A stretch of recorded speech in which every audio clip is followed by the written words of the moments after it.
Bristol Motor Speedway, Saturday night under the lights. The half-mile concrete bowl in the mountains of northeast Tennessee is shaking, not metaphorically. The grandstands, stacked vertically like a coliseum, built for speed instead of gladiators, are physically vibrating from the combined output of 43 engines circling the shortest track on the Cup Series schedule at speeds that have no business existing on a piece of pavement. This small. The noise is not sound. It is pressure, a wall of mechanical fury that pushes against your chest and makes your eardrums surrender. And leading the field, sliding the black and gold number 2 Miller genuine draft Pontiac through the turns with a controlled violence that makes the car look like a living thing trying to escape its own skin, is a man from Arnold, Missouri, named Rusty Wallace. He is angry. He is always angry, at least behind the wheel, where the quiet, thoughtful man who signs autographs with patience and answers interview questions with substance becomes something else entirely, something feral and relentless and completely beautifully out of control, in the way that only the most gifted stock car drivers can be out of control, without actually losing control. The car is sideways. The back end is loose, dancing on the edge of adhesion, flirting with the wall that is 3 inches from the right rear quarter panel. He catches it. He always catches it. And then he does it again, corner after corner, lap after lap, for 500 laps on a half-mile track that offers no rest, no margin, and no forgiveness. 55 Cup Series victories. The 1989 Cup Series Championship. A career that stretched from 1980 through 2005, encompassing 26 seasons at the highest level of stock car racing. The winningest active driver in the Cup Series for most of the 1990s, a decade during which his battles with Dale Earnhardt Sr. and Jeff Gordon and Mark Martin produced some of the most intense, most physical, and most entertaining racing the sport has ever witnessed. But the numbers, as impressive as they are, do not capture the quality that made Rusty Wallace distinctive. The quality was aggression, not recklessness, not the undisciplined, crash-and-burn style of a driver who does not know his limits. Disciplined aggression, the kind that comes from a man who knows exactly where the limit is, because he has spent his entire career living on it, pushing against it, occasionally crossing it, and somehow surviving the crossing with the car intact and the position gained. Rusty Wallace drove a stock car the way a heavyweight fighter throws a punch, with the full weight of his body behind it, committed and forceful and impossible to ignore. The aggression made him spectacular. It made him unpopular with some of the drivers he raced against, who found his willingness to bump, to rub, to muscle his way past them unsettling and occasionally infuriating. It made him the perfect rival for Dale Earnhardt Sr., the only other driver in the field whose aggression behind the wheel matched Wallace's own. And the battles between the two men at Bristol and Martinsville and Richmond and every other short track on the schedule were the confrontations that the fans who loved physical, hard-nosed racing came to see. The aggression also made him vulnerable. The same willingness to push the limit that produced the victories also produced the crashes, the mechanical failures, the incidents that cost him positions and points, and, in the broader view, the additional championships that his talent might have produced if the aggression had been tempered by a more conservative approach. The vulnerability was the price of the style, the cost of competing at the edge, and Rusty Wallace paid it willingly because the alternative, a cautious, conservative approach that prioritized safety over speed and prudence over passion, was an approach that his character simply could not accommodate. By the end of tonight, you are going to understand why Rusty Wallace's 55 victories and his 1 championship do not tell the full story of one of the most talented and most exciting drivers in NASCAR history. You are going to understand the era he dominated, the Penske Racing partnership that defined his career, the rivalry with Dale Earnhardt that defined his competitive identity, and the short-track mastery that made him the most feared competitor on the tightest, most physical tracks on the schedule. You are going to understand the aggressive champion of the 90s, and you are going to understand why the sport, when it remembers its most thrilling moments, so often finds Rusty Wallace at the center of them. Before we get started, If you find these stories as moving as we do, take a second to like the video or subscribe. It is a simple action, but it helps this channel reach more people who appreciate the legends of the game. Now, let us begin. The Miller Genuine Draft livery that adorned Wallace's Penske-prepared Pontiac and later Ford was one of the most iconic colour schemes in the Cup Series. The black and gold colours, instantly recognisable in the field and permanently associated in the sport's visual memory with the aggressive, physical racing that Wallace provided. The car was as much a part of the competitive identity as the driver who sat behind the wheel, a visual symbol of the speed and the aggression and the controlled fury that Wallace brought to every race he entered. The Roger Penske partnership that sustained the competitive career for more than 15 years was one of the most enduring and most productive driver-owner relationships in the sport's modern history. Penske, whose business empire included automotive dealerships, transportation companies, and racing operations across multiple disciplines, brought to the partnership an organizational professionalism and a competitive standard that were among the highest in the Cup Series.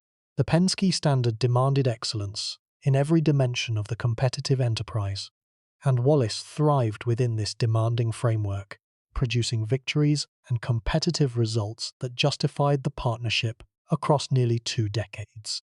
The championship battle of 1989, which Wallace won over Dale Earnhardt Sr. by a margin of 12 points, was one of the most dramatic and most closely contested in the sport's modern history. The 12-point margin was a sliver, a gap so small that a single race finish could have swung the championship in the other direction.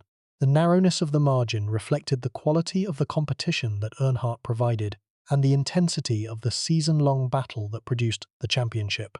The battle was fought at every track on the schedule, from the superspeedways, where the speeds exceeded 190 miles per hour, to the short tracks where the bumpers made contact, and the paint was traded between the two most aggressive drivers in the field. The driving style that Wallace brought to the Cup Series was rooted in the short track experience of his developmental years.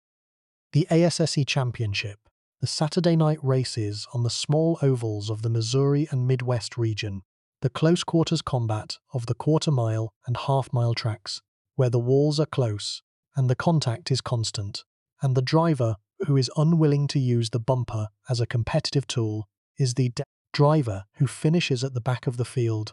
The short-track DNA was embedded in Wallace's competitive character, expressed through the aggression and the physical commitment that made him one of the most feared competitors on the tight, demanding ovals. The transition from short-track warrior to Cup Series champion required the addition of skills that the short tracks alone did not demand. The high-speed racing on the intermediate ovals and the superspeedways required the management of aerodynamic forces, the conservation of tires and fuel over long distances, and the strategic patience that the larger, faster tracks demanded. Wallace made the transition successfully, developing the broader skill set that Cup Series competition required, while retaining the short-track aggression that was his competitive foundation. The 55 Cup Series victories that Wallace accumulated during his career were distributed across a range of tracks and conditions that demonstrated the breadth of his competitive abilities. He won at Bristol, at Martinsville, at Richmond, at the short tracks where his aggression was most fully expressed. He won at Charlotte, at Atlanta, at Michigan, at the intermediate ovals, where the combination of speed and strategy determined the outcome.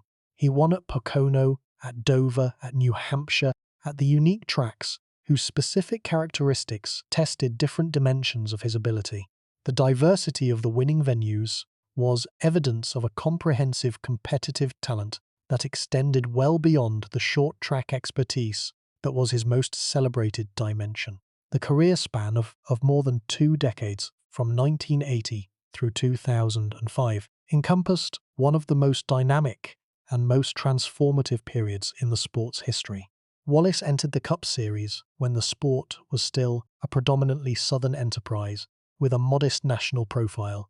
He retired from the sport after it had become a national phenomenon, with billion-dollar television contracts, corporate sponsorship deals that rivaled those of the other major professional sports leagues, and a fan base that extended far beyond the sport's traditional geographic boundaries. The competitive evolution that the sport underwent during this span was equally dramatic. The cars became faster, more aerodynamically sophisticated, and more technologically complex. The teams grew from small, family-oriented operations into multi-car, professionally managed organizations whose engineering capabilities and financial resources dwarfed anything the earlier era had known. The competitive standard rose steadily, with each generation of competitors demanding more from the next, and with the level of talent in the Cup Series field reaching heights that the earlier eras could not have imagined. Wallace adapted to all of these changes. The adaptation was not passive, it was active, a continuous process of learning, adjusting, and evolving that sustained his competitive relevance across the technological and organizational transitions that his career encompassed. The ability to adapt, to maintain competitive performance through fundamental changes in the competitive environment was one of the most impressive dimensions of a career that included many impressive dimensions. The brother dynamic within the Wallace family, with Kenny and Mike both competing at various levels of stock car racing, created a family dimension that enriched Rusty's competitive experience and that connected the Wallace name to the sport's family traditions. Kenny Wallace competed in both the Busch Series and the Cup Series, producing a career that was competitive and that demonstrated the racing talent the Wallace family possessed. Mike Wallace also competed in the sport's lower divisions, adding another brother to the family's racing legacy. The three Wallace brothers, competing simultaneously in the sport's various divisions, created a family presence that was unique within the Cup Series community, and that provided Rusty with the familial connections and the competitive camaraderie that enriched his experience. The family dimension was a source of pride and of motivation, providing a context for the competitive career that extended beyond the individual achievements and that connected the career to the broader family story. The relationship between Wallace and the state of Missouri, the geographic anchor of his personal identity, was a connection that he maintained throughout his career despite the relocation to the Charlotte, North Carolina area that Cup Series competition required. The Missouri connection was a source of identity that distinguished Wallace from the southeastern-born majority of the Cup Series field, and that gave him a regional identity that the fans from the Midwest recognized and valued. The Penske Racing organization that supported Wallace's competitive career for more than 15 years was one of the most successful and most professionally managed teams in the sport's history. Roger Inking, whose business empire encompassed automotive dealerships, transportation services, and racing operations across multiple disciplines, brought to the Cup Series partnership a level of organizational professionalism and competitive commitment that few other team owners could match. The Penske standard was high, demanding excellence in every dimension of the competitive enterprise, and Wallace thrived within this demanding framework. The competitive field against which Wallace's achievements were produced was one of the deepest and most talented in the sport's history. Dale Earnhardt Sr., Jeff Gordon, Mark Martin, Dale Jarrett, Terry Labonte, Bobby Labonte, Tony Stewart. The names read like a Hall of Fame, and the competition they provided was as formidable as any that any generation of Cup Series drivers has faced. Against this field, across more than 2 decades of continuous competition, Rusty Wallace maintained his position among the sport's elite competitors, producing victories and competitive results that testified to the enduring quality of his talent and the sustained intensity of his competitive commitment. The ASA championship that preceded the Cup Series career was the developmental milestone that demonstrated Wallace's championship capabilities and that generated the attention from the Cup Series community that would launch his national career. The ASA, which attracted a mix of established short-track champions and aspiring Cup Series drivers, was one of the most competitive developmental series in the country. Wallace's ASE Championship in 1983 was the first significant competitive validation of the talent that the Cup Series would later confirm. The Arnold, Missouri origins that shaped Wallace's competitive character were a significant dimension of his personal identity that he maintained throughout his career. The working-class blue-collar values of the St. Louis suburban community were expressed through the competitive approach that Wallace brought to the Cup Series, an approach that valued hard work, physical toughness, and the refusal to back down from any competitive challenge. The values were the values of the American industrial heartland, and the fans who shared those values recognized in Wallace a driver whose character reflected their own.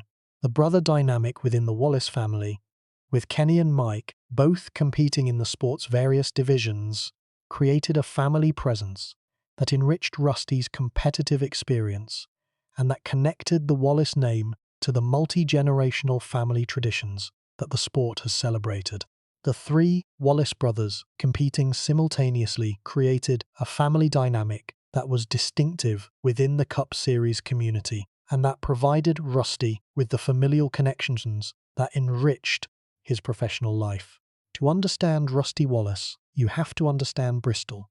Not Bristol as a track on the schedule, or Bristol as a venue for a twice-yearly event, or Bristol as a place where stock cars make left turns for 500 laps. Bristol as a crucible, as a forge, as the place where the specific qualities that made Wallace distinctive were tested and validated more thoroughly than at any other venue in the sport. Bristol Motor Speedway is a half-mile concrete oval carved into the mountains of northeast Tennessee, just outside the city of Bristol on the Virginia border. The track opened in 1961 as a conventional half-mile oval, but it was transformed in 1969 when the banking in the turns was increased to 36 degrees, creating the steep Colosseum-like configuration that would make it one of the most famous and most demanding tracks in the world of motorsport. The banking is steep enough that standing at the bottom of the track and looking up toward the top of the turn feels like looking up the side of a building. The racing surface is narrow, barely wide enough for 3 cars to run side by side, and the walls are close, concrete barriers that offer no forgiveness and no escape for a driver who exceeds the limits of the car's adhesion. The races at Bristol are not races in the conventional sense. They are wars of attrition, 500-lap grinds that test the brakes, the tyres, the equipment, and the driver's patience in roughly equal measure. The laps are short, less than 16 seconds each at racing speed, creating a rhythm that is relentless and hypnotic, a constant repetition of the same half-mile circuit that demands absolute concentration from the driver for every one of the 500 repetitions. The margin for error is minimal. A moment of lost concentration, a tyre that gives up its grip a fraction of a second sooner than expected, a competitor who moves into a gap that the driver was planning to occupy.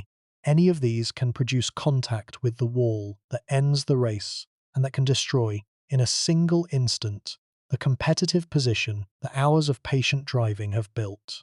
The physical demands of Bristol are among the most severe on the Cup schedule. The braking zones at the ends of the straightaways require the application of enormous force, and the repeated heavy braking over the course of 500 laps creates a physical workload that taxes the driver's upper body endurance. The G-forces in the steeply banked turns push the driver toward the outside of the cockpit, with a force that must be resisted through the core muscles and the neck muscles that support the head against the lateral acceleration. The heat, generated by the engine and concentrated by the enclosed cockpit and the concrete surface that radiates the accumulated warmth of the afternoon sun, creates an environment that can approach temperatures of 130 degrees inside the car. Rusty Wallace loved Bristol. He did not merely compete there. He owned it in the metaphorical sense that a driver owns a track when his skill set and the track's demands are so perfectly aligned that the result is a dominance that exceeds what can be explained by the quality of the equipment or the competitiveness of the strategy. Wallace won at Bristol 9 times during his career, a total that placed him among the most successful competitors in the track's history, and that demonstrated the alignment between his aggressive, physical driving style and the demands of the most aggressive, most physical track on the schedule. The alignment was not accidental.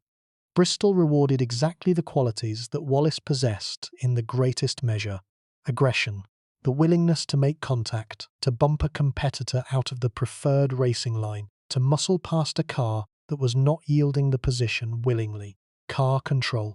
The ability to slide the car through the corners at the absolute limit of adhesion, managing the balance between the front tyres and the rear tyres with a sensitivity that allowed the car to operate at the edge of control without crossing over it. Patience. The ability to wait for the right moment, to manage the car's condition over the long race, to preserve the brakes and the tyres for the closing laps when the competitive advantages that conservation had produced would be most valuable. The 9 Bristol victories were not just statistical achievements. They were performances that defined Wallace's competitive identity and that demonstrated, in the most vivid and most visceral way possible, the qualities that separated him from the other drivers in the field. At Bristol, with the walls closing in, and the cars rubbing, and the brakes fading, and the tyres going away, and the 500 laps grinding the field down to the men who could endure the punishment and the machines that could survive it, Wallace was at his best. The environment that destroyed lesser competitors fueled him, bringing out the competitive qualities that made him one of the most exciting drivers the sport had ever produced. Martinsville Speedway, the flat half-mile oval in the hills of Southern Virginia, was another track that aligned with Wallace's competitive strengths. Martinsville was the oldest track on the Cup Series schedule, having hosted NASCAR races since 1947, and its paperclip-shaped layout was a relic of an earlier era of track design that placed a premium on braking, patience, and the ability to manage traffic on a narrow racing surface. The races at Martinsville were 500-lap affairs that tested the brakes as severely as any event on the schedule, with the drivers required to slow from straightaway speeds to corner speeds at the ends of the track's long, flat straightaways. Wallace's performances at Martinsville were consistently strong, reflecting the alignment between his driving abilities and the track's specific demands. The braking precision, the car control in the tight, flat corners, and the patience required to manage 500 laps on a track where passing opportunities were limited were all qualities that Wallace possessed, and that the Martinsville competitive environment rewarded. Richmond International Raceway, the 3/4-mile oval in Virginia, was another short-track venue where Wallace's abilities were particularly well expressed. Richmond was larger than Bristol and Martinsville, offering more room for passing and more opportunity for the application of speed, but the track still rewarded the core short-track skills of patience, car control, and the ability to manage the physical and mental demands of a 400-lap race. Wallace's results at Richmond were consistently competitive, contributing to the championship point totals that his career produced and demonstrating his mastery of the short-track discipline. The short-track mastery that Wallace demonstrated throughout his career was a comprehensive competitive skill that encompassed not just the driving abilities, but the strategic intelligence and the psychological toughness that short-track racing demanded. The short tracks were the most physical venues on the schedule, the places where contact between cars was not just possible but inevitable, and the driver's ability to manage the contact, to use it when it was advantageous, and to absorb it when it was not, was a critical competitive skill. Wallace managed the contact with a combination of aggression and intelligence that was among the most effective in the field, using the bumper and the fender as competitive tools while maintaining enough control over the car to prevent the contact from escalating into the kind of full-blown crash that could end the race. The intermediate tracks that constituted the majority of the Cup schedule during Wallace's career presented different challenges than the short tracks, but were still venues where his competitive abilities were well expressed. The mile-and-a-half ovals at Charlotte, Atlanta, Texas, and elsewhere rewarded speed, aerodynamic efficiency, and the ability to sustain high performance over long, demanding races. Wallace's performances at the intermediate tracks were competitive, producing victories and strong finishes that contributed to the seasonal point totals, and that demonstrated the breadth of his ability across the full spectrum of the Cup schedule. Charlotte Motor Speedway, the sports capital and the host of two of the most prestigious events on the calendar, was a venue where Wallace produced some of his most notable performances. The Coca-Cola 600 and the Fall Race at Charlotte were high-profile events that attracted the strongest fields, and Wallace's results at these events were consistently strong, reflecting his ability to compete at the highest level on the sport's grandest stage. Darlington Raceway, the egg-shaped oval in South Carolina that was one of the sport's oldest and most demanding tracks, was another venue where Wallace's skills were well suited to the competitive demands. Darlington rewarded the precision and the car management that Wallace's aggressive but controlled driving style could produce, and his performances there added to the evidence that his competitive abilities extended beyond the short tracks to the broader range of venues that the Cup schedule presented. The superspeedways at Daytona and Talladega represented the competitive environment that was least favorable to Wallace's specific skill set. The restrictor plate racing that characterized the superspeedway events after 1988 created pack racing conditions in which the individual driver's talent and aggression were less significant in determining the outcome than the drafting dynamics and the strategic positioning within the pack. Wallace competed at the superspeedways with professional competence, but the superspeedway events were not the stages where his competitive abilities were most fully or most impressively expressed. The road courses at Watkins Glen and Sonoma added yet another dimension to the competitive landscape that Wallace navigated. The left and right turns, the elevation changes, and the braking zones of the road courses demanded a driving skill set that was different from the oval racing, and Wallace adapted to these demands with the versatility that a quarter-century Cup Series career required. The Penske Racing organization that provided the competitive infrastructure for the majority of Wallace's career was one of the most successful and most professionally managed teams in the Cup Series. Roger Penske, the team owner, was a businessman and a racing enthusiast whose organizational approach combined corporate professionalism with a genuine passion for competition. The Penske organization was known for the quality of its preparation, the depth of its engineering capabilities, and the competitive standard that Penske demanded from every member of his team. The alignment between Wallace's competitive character and the Penske organizational culture was one of the factors that made the partnership so productive. Penske valued the same qualities that Wallace embodied: aggression tempered by intelligence, ambition supported by preparation, and the relentless pursuit of competitive excellence through the systematic application of effort and expertise. The cultural alignment created a working relationship that was both professionally productive and personally satisfying, sustaining the partnership for more than a decade and a half, and producing the victories and the competitive results that constituted the foundation of Wallace's career. The Penske connection also gave Wallace access to the engineering resources and the organizational capabilities that championship-level Cup Series competition demanded. The Penske shops, located in the Charlotte area, were equipped with the engineering tools, the fabrication capabilities, and the personnel that the preparation of competitive Cup cars required. The quality of the Penske preparation was consistently among the best in the Cup Series, providing Wallace with equipment that was worthy of his talent and that allowed him to compete at the front of the field at every track on the schedule. The Miller Brewing Company sponsorship that adorned Wallace's car for the majority of his career was one of the most prominent and most enduring commercial partnerships in the Cup Series. The Miller Genuine Draft livery, with its distinctive black and gold color scheme, was one of the most recognizable cars in the field, associated in the fans' minds with the aggressive, physical driving that Wallace provided. The partnership between Miller and the Penske team was commercially successful and was sustained by the combination of competitive results and fan engagement that the Wallace-Penske combination generated. The competitive field that Wallace faced during the peak years of his career, the 1990s, was one of the deepest and most talented in the sport's history. Dale Earnhardt Sr. was the dominant force, winning championships with the physical aggression that made him the most feared competitor in the field.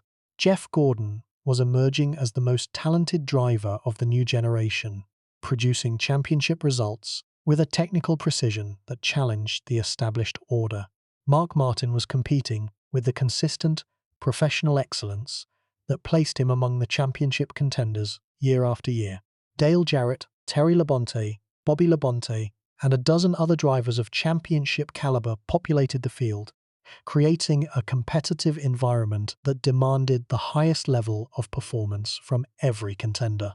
Against this field, Wallace produced 55 victories, a championship, and a competitive presence that extended across more than 2 decades of continuous Cup Series competition. The achievements were extraordinary by any standard, but were made more extraordinary by the quality of the competition they were produced against. The drivers who competed during the 90s constituted one of the strongest competitive generations in the sport's history, and Wallace's ability to maintain his position among the top competitors throughout this period was a testament to the quality and the durability of his competitive abilities. The television revolution that transformed the Cup Series during Wallace's career created a new dimension of the fan experience and a new set of commercial demands on the drivers.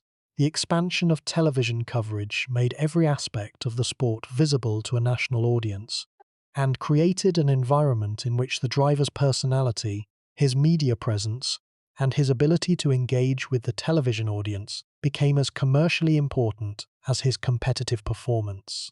Wallace navigated the television environment with a competence that was not always matched by the polish of his more media-savvy competitors.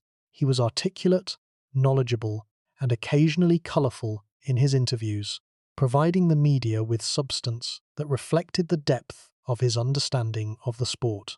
He was not, however, the kind of media personality whose off-track presence generated the headlines and the coverage that some of his more visible contemporaries commanded. The media relationship was professional and productive, but was secondary to the competitive relationship that was the foundation of Wallace's identity, and that was expressed most fully on the track. The evolution of the Bristol Motor Speedway itself during Wallace's career was a significant dimension of the track's story and of its relationship with the drivers who competed there. The track underwent several significant modifications during the decades of Wallace's involvement, including changes to the racing surface, the banking, and the safety infrastructure that affected the competitive dynamics and the character of the racing that the track produced. The concrete surface that was installed at Bristol in 1992 replaced the asphalt surface that had characterized the track since its earlier years. The concrete provided a different grip level and a different wear pattern than the asphalt, affecting the tyre management strategies that the drivers and the teams employed. Wallace adapted to the surface change with the same competence that he brought to every other competitive transition, producing victories on the concrete surface that demonstrated his ability to maintain his Bristol mastery regardless of the specific characteristics of the racing surface. The seating expansion that Bristol underwent during the 1990s, reflecting the sport's commercial growth and the demand for tickets at one of the most popular venues on the schedule, transformed the facility from a medium-sized track into one of the largest sporting venues in the world. The expanded seating, which eventually exceeded 160,000 seats, created the Colosseum-like atmosphere that made Bristol one of the most dramatic and most visually stunning venues in all of motorsport. The night racing at Bristol, which became one of the most anticipated events on the Cup schedule, added a dimension of spectacle that enhanced the competitive experience for the drivers and the fans alike. The Saturday night races under the lights at Bristol were unique events, combining the intensity of the short-track competition with the visual drama of the illuminated track against the dark mountain backdrop. The night races became signature events for Wallace, who produced some of his most memorable and most dominant performances under the Bristol lights.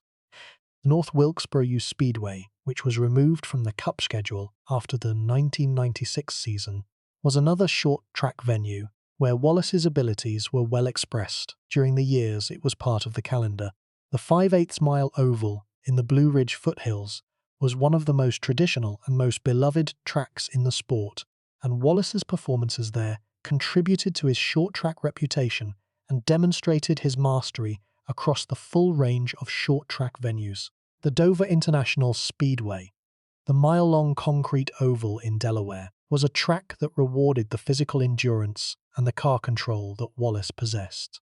The Dover races were among the most physically demanding on the schedule, requiring the management of the car's mechanical components over 400 laps on the abrasive concrete surface. Wallace's Dover performances were consistently competitive, reflecting his physical fitness and his ability to maintain competitive focus through the demanding conditions. The Pocono Raceway, with its unique triangular layout and its 3 distinct turns, each with different banking and different characteristics, was a track that tested the driver's adaptability and the team's setup versatility. The 3 turns, each requiring a different approach and a different balance of the car's handling characteristics, created a setup challenge that was unique on the Cup schedule. Wallace's Pocono results were competitive, demonstrating his ability to adapt to the track's unusual demands. The Michigan International Speedway, the fast 2-mile oval in the Irish Hills of Michigan, was one of the intermediate tracks where Wallace produced strong results during the peak years of his career. The Michigan races rewarded speed and aerodynamic efficiency, qualities that the Penske team's preparation provided in competitive measure. The New Hampshire Motor Speedway, the flat 1-mile oval that was added to the Cup schedule during the 1990s, was another venue where Wallace's competitive abilities were demonstrated. The New Hampshire races rewarded patient, precise driving on a track that did not offer the kind of high-speed excitement that the superspeedways provided, but that tested the driver's ability to manage a challenging surface and to maintain competitive focus over long, demanding races. The Las Vegas Motor Speedway, which was added to the Cup schedule in 1998 as part of the sport's expansion into non-traditional markets, was one of the newer tracks that Wallace competed at during the later years of his career.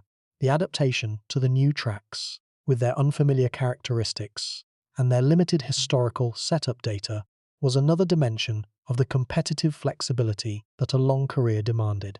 The road course performances at Watkins Glen and Sonoma demonstrated Wallace's versatility across the full range of competitive formats. The road courses, with their left and right turns and their braking zones, demanded a different skill set from the oval racing, and Wallace's results at these venues were respectable, contributing to his seasonal point totals and demonstrating the breadth of his competitive capabilities. The superspeedway races at Daytona and Talladega were the events where Wallace's specific competitive strengths were least advantageously deployed. The restrictor plate racing that characterized these events after 1988 was a format that neutralized many of the individual driving skills that Wallace possessed and that replaced them with the pack racing dynamics and the strategic positioning that the plate racing format produced. Wallace competed at the superspeedways with professional competence, but the superspeedway events were not the stages where his competitive abilities were most impressively displayed. The Darlington Raceway performances connected Wallace to one of the sport's most storied and most demanding tracks. The Lady in Black, with its asymmetric layout and its abrasive surface, was a venue that rewarded the car management skills and the precision driving that Wallace's aggressive but controlled style could produce. His Darlington results were competitive, demonstrating his ability to manage the specific challenges that the track presented while maintaining the aggressive approach that was his competitive signature. The Charlotte Motor Speedway performances at the sports capital and the host of the Coca-Cola 600 and the Fall race were consistently strong during the peak years of Wallace's career.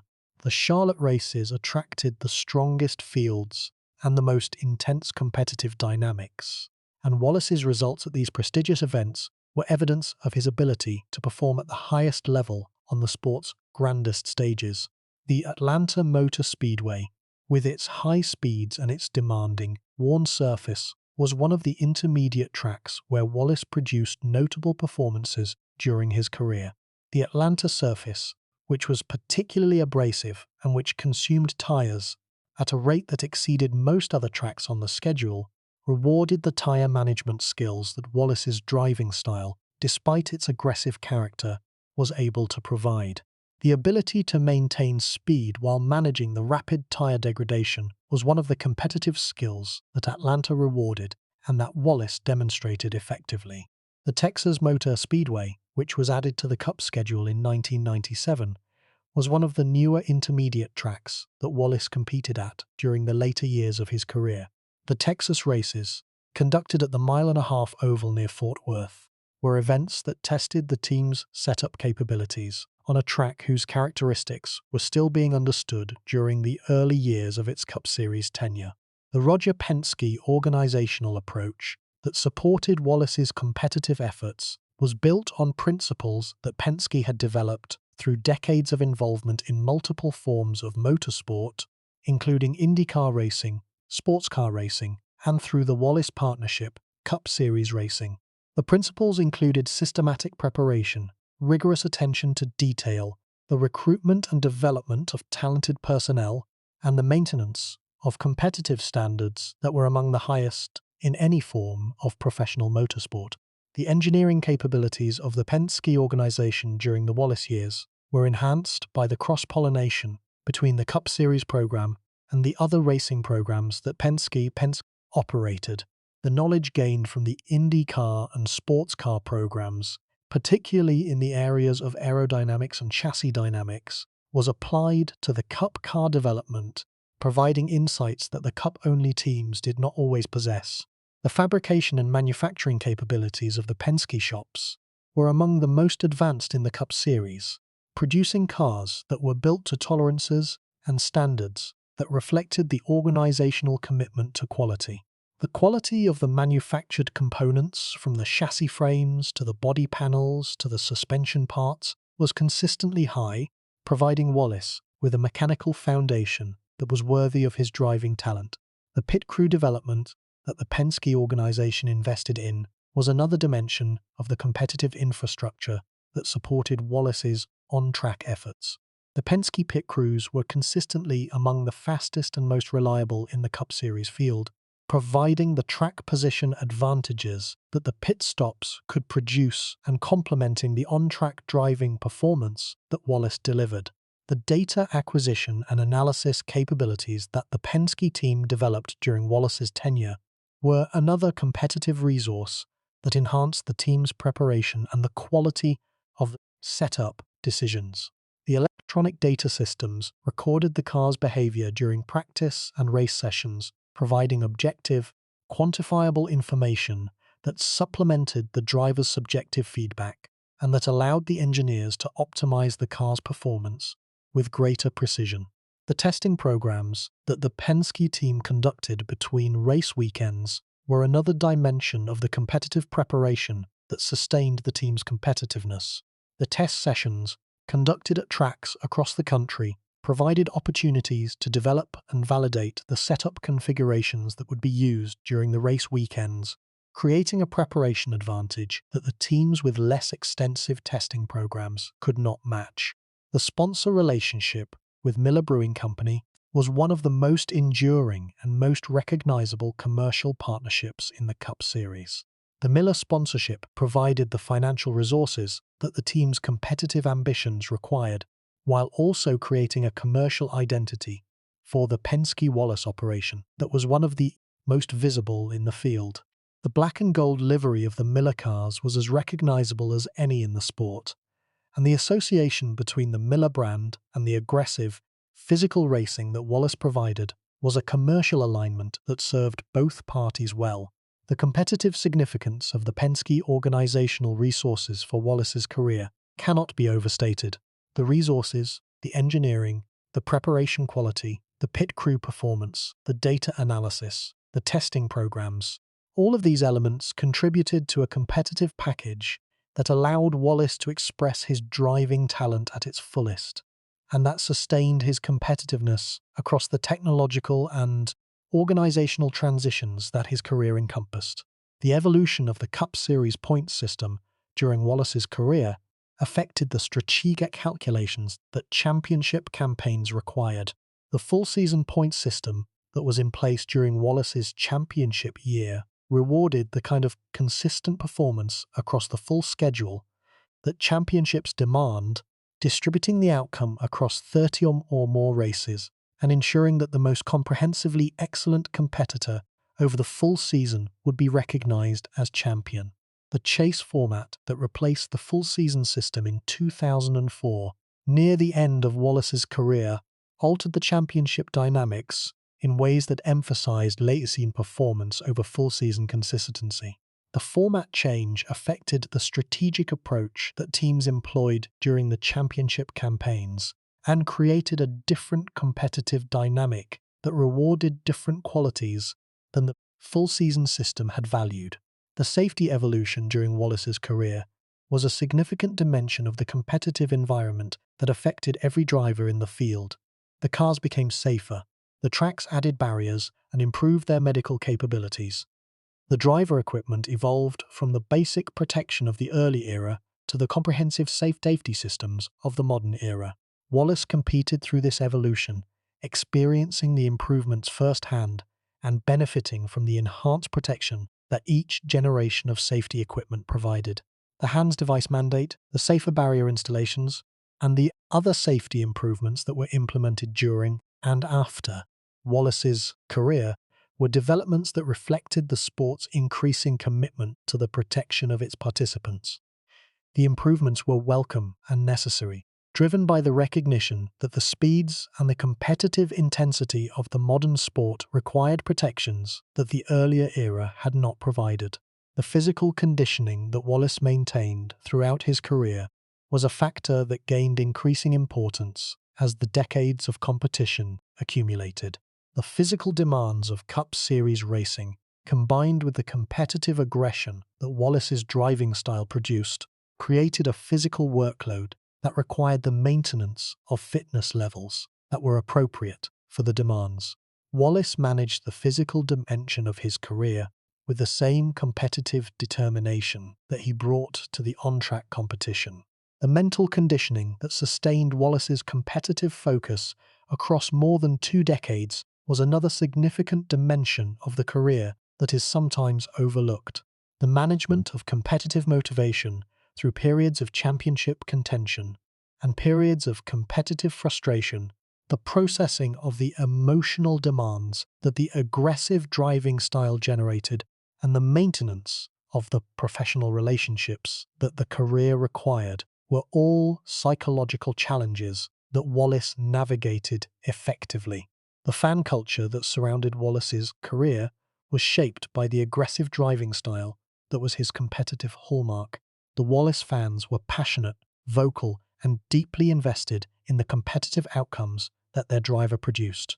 The fan loyalty was built on the appreciation of the physical, exciting racing that Wallace provided, and on the identification with the blue-collar, working-class values that his background and his competitive approach represented.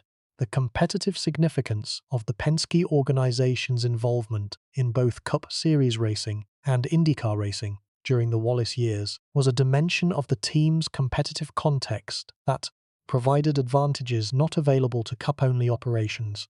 The knowledge transfer between the two racing disciplines, particularly in the areas of engineering methodology, aerodynamic analysis, and organizational management, created a competitive synergy that enhanced the Cup program's capabilities.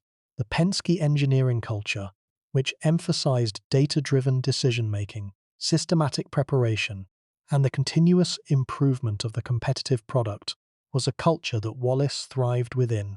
The culture's demands for excellence and its intolerance of mediocrity were aligned with the competitive character that Wallace brought to the partnership, creating an organizational environment in which the driver's intensity was matched and supported by the team's commitment.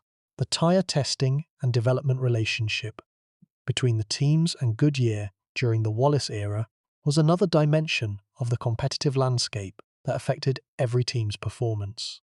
The exclusive tire supply arrangement required the teams to optimize their setups and their strategies around the specific characteristics of the Goodyear tires that were provided for each event. The tire optimization was a competitive skill that the Penske team practiced with the same thoroughness that characterized every other dimension of its preparation. The evolution of the crew chief role during Wallace's career reflected the broader professionalization of the Cup Series competitive enterprise. The crew chief of the earlier era was primarily a mechanic, a man whose responsibilities centered on the physical preparation of the car and whose strategic role during the race was relatively limited. The crew chief of the later era was a manager, a strategist, and a communicator, a professional whose responsibilities encompassed the full range of the competitive enterprise, from the engineering development to the race day strategy, to the management of the communication between the driver and the team. Wallace worked with crew chiefs who spanned this evolution, from the more mechanically oriented crew chiefs of the earlier years to the more strategically sophisticated crew chiefs of the later Penske period. The ability to work effectively with crew chiefs of different styles and different capabilities was another dimension of the adaptability that a long career demanded, and that Wallace demonstrated throughout his competitive life. The inspection dynamics at the Cup Series tracks during Wallace's career were a significant dimension of the competitive environment that every team had to navigate. The pre-race and post-race inspections conducted by NASCAR officials were designed to ensure that the cars complied with the technical regulations, and the relationship between the team's preparation and the inspector's enforcement was an ongoing negotiation between competitive advantage and regulatory compliance. The Penske team's approach to the inspection process reflected the organization's commitment to compliance, while simultaneously seeking to optimize the competitive potential within the boundaries that the regulations established. The approach was systematic and thorough, reflecting the organizational culture that Penske had established and that Wallace's competitive presence reinforced. The communication technology evolution during Wallace's career transformed the way drivers and crew chiefs interacted during the races. The radio communication systems that were the primary means of in-race communication evolved from basic, sometimes unreliable systems in the earlier years to more sophisticated, more reliable systems in the later years. The quality of the communication between Wallace and his crew chiefs was a competitive factor that affected the quality of the in-race strategic decisions and the effectiveness of the adjustments that were communicated during the pit stops. Wallace's communication style was direct and descriptive, providing the crew chief with the specific information about the car's behavior that effective in-race adjustments required. The communication quality was one of the competitive assets that the driver brought to the partnership, complementing the driving talent with the feedback skills that effective team performance demanded. Russell William Wallace Jr. was born on August 14, 1956, in Arnold, Missouri, a working-class community in the St. Louis metropolitan area that was defined by the manufacturing economy and the blue-collar work ethic that characterized the industrial Midwest. Arnold was not a racing town in the traditional NASCAR sense. It did not have the dirt tracks and the moonshine heritage and the multi-generational racing families that populated the sport's southeastern heartland. It was a Midwestern town, a place where a young man's path to professional racing had to be carved through a different competitive landscape than the one that the sport's southern-born champions had navigated. The Wallace family was a racing family, though not in the dynastic sense that the term implies within the NASCAR context. Rusty's father, Russ Wallace, was a racer whose involvement in the sport provided the introduction that started Rusty on the path to the Cup Series. The brothers Kenny and Mike Wallace would also compete in various levels of stock car racing, creating a family presence in the sport that connected the Wallace name to the competitive tradition. But the Wallace family's racing involvement was built from scratch, developed through the grassroots racing circuits of the Midwest, rather than inherited from the established infrastructure of the southeastern racing community. The early racing career was conducted on the short tracks of the Missouri and Midwest region, the small ovals where a young driver with talent and an ambition could develop his skills against competition that was intense, if not always nationally recognized. Rusty was fast from the beginning, displaying the aggressive, physical driving style that would later become his competitive signature. The short track experience was formative, developing the car control, the spatial awareness, and the willingness to make contact that would become the defining characteristics of his Cup Series career. The American Speed Association, known as AASA, was the developmental proving ground where Wallace's talent was first tested against competition that approached the quality of the National Series. The ASA, a Midwestern-based racing organization that served as a developmental league for aspiring Cup Series drivers, provided the competitive environment in which Wallace refined the skills that the Cup Series would later demand. He won the ASA Championship in 1983, producing a dominant season that demonstrated the quality of his driving ability, and that generated the attention from the Cup Series community that would lead to his national career. The Cup Series entry came in the early 1980s, and the progression from developmental competitor to championship contender was conducted through a series of team arrangements that gradually improved the quality of the equipment available to Wallace. The early Cup seasons produced results that were modest but encouraging, reflecting the limitations of the teams he drove for while simultaneously demonstrating the quality of the driving talent that the right team and the right equipment could unlock.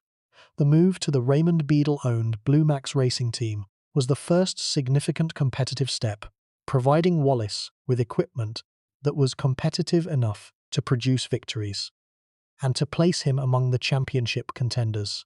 The Blue Max years, from 1986 through 1990, were the period during which Wallace's Cup Series career reached its first of competitive peak, producing the 1989 championship and establishing him as one of the elite competitors in the field. The 1989 championship season was the defining competitive narrative of the first phase of Wallace's career. The season produced 6 victories and a consistency that was sufficient to claim the title in one of the most closely contested championship battles in the sport's modern history. The championship was won over Dale Earnhardt Sr. by a margin of 12 points, one of the narrowest championship margins in the sport's history, and a reflection of the quality and the intensity, the season-long battle between two of the most aggressive competitors the sport had ever produced. And it gets harder to fully appreciate the 1989 championship without understanding the rival who was defeated. Dale Earnhardt Sr. was not merely another driver in the field. He was the most intimidating competitor the sport had ever known, a man whose physical aggression behind the wheel and whose psychological dominance off it created a competitive pressure that affected every driver he raced against. To beat Earnhardt in a championship battle required not just speed and consistency, but mental toughness, the ability to withstand the pressure that the intimidator generated, and to maintain one's own competitive approach, despite the constant, grinding challenge that Earnhardt's presence in the championship battle produced. Wallace demonstrated this mental toughness in the 1989 season. He matched Earnhardt's aggression with his own, fighting for every position with the same physical, no-quarter-given approach that Earnhardt employed. The championship battle was a contest between two men who drove with the same fundamental approach, the aggressive, contact-tolerant, short-track-influenced style that both men had developed through years of competition on the tight, physical ovals where stock car racing's hardest lessons are taught. The battle was one of the most compelling of the era, a season-long confrontation between two competitors whose similarities of style and intensity produced some of the most exciting and most physical racing of the decade. The 12-point margin by which the championship was won was the narrowest that the sport had seen in years, and was a reflection of the quality of the competition that Earnhardt had provided. The narrowness of the margin underscored the intensity of the battle and the quality of both men's competitive efforts, producing a championship that was as closely contested and as dramatically decided as any in the sport's modern history. The move to Penske Racing, which occurred in 1991, was the pivotal transition that would define the remainder of Wallace's career. Roger Penske's organization provided the competitive infrastructure, the engineering resources, and the organizational professionalism that Wallace's talent required, and that the Blue Max operation had not been able to sustain. The Penske partnership was productive almost immediately, with Wallace producing victories and competitive results that reflected the quality of the equipment and the organizational support that the Penske team provided. The Penske years, from 1991 through 2005, encompassed the majority of Wallace's Cup victories and the most celebrated competitive performances of his career. The partnership was one of the most enduring driver-owner relationships in the sport's modern history, sustained by the mutual respect and the shared competitive values that connected the two men and that produced results across more than a decade and a half of continuous collaboration. But here is what makes this story unforgettable. Rusty Wallace won 55 Cup Series races. He won the 1989 championship. He was the winningest active driver in the Cup Series for most of the 1990s. And yet the narrative of his career is not the narrative of a dominant champion. It is the narrative of a man who was one of the best drivers of his era, but who competed in the same era as Dale Earnhardt and Jeff Gordon, two of the most dominant champions the sport has ever produced, and whose one championship, however legitimate and however hard-fought, was overshadowed by the 7 and the 4 that his two principal rivals accumulated. The overshadowing is the central tension of the Wallace story. The talent was elite, the results were exceptional. The 55 victories were accumulated against fields that included the most talented competitors in the sport's history. But the championship, singular, in an era when the sport's dominant figures were accumulating championships in multiples, created a perception that Wallace's career was somehow incomplete, that the one title was not sufficient to place him among the all-time greats. The perception was unfair. The 55 victories were the production of a driver whose talent was as formidable as any in the field. The championship was won in one of the most closely contested battles in the sport's history, against a rival whose competitive abilities were among the greatest the sport had produced. The career was conducted with a professionalism and a competitive intensity that earned the respect of every driver in the garage. The perception of incompleteness was the product not of any deficiency in Wallace's abilities, but of the specific competitive context in which those abilities were deployed, a context that included rivals of such extraordinary quality that a single championship, however impressive, seemed insufficient by comparison. The truth gets heavier when you consider the specific obstacles that prevented the accumulation of additional championships. The Earnhardt factor was the most significant. Earnhardt's 7 championships during the era of Wallace's competitiveness established a standard that no other driver could consistently match, and the championship opportunities that the Earnhardt dominance consumed were opportunities that might otherwise have been available to the men who were, in any other era, championship-caliber competitors. Wallace was one of these men, a driver whose talent and whose competitive record would have produced multiple championships in virtually any other competitive context, but whose championship opportunities were limited by the presence of one of the most dominant champions in the sport's history. The Gordon factor added another dimension of competitive difficulty. Gordon's arrival in the Cup Series in 1993 and his subsequent accumulation of 4 championships in the space of 7 years further compressed the championship opportunities available to the other competitors.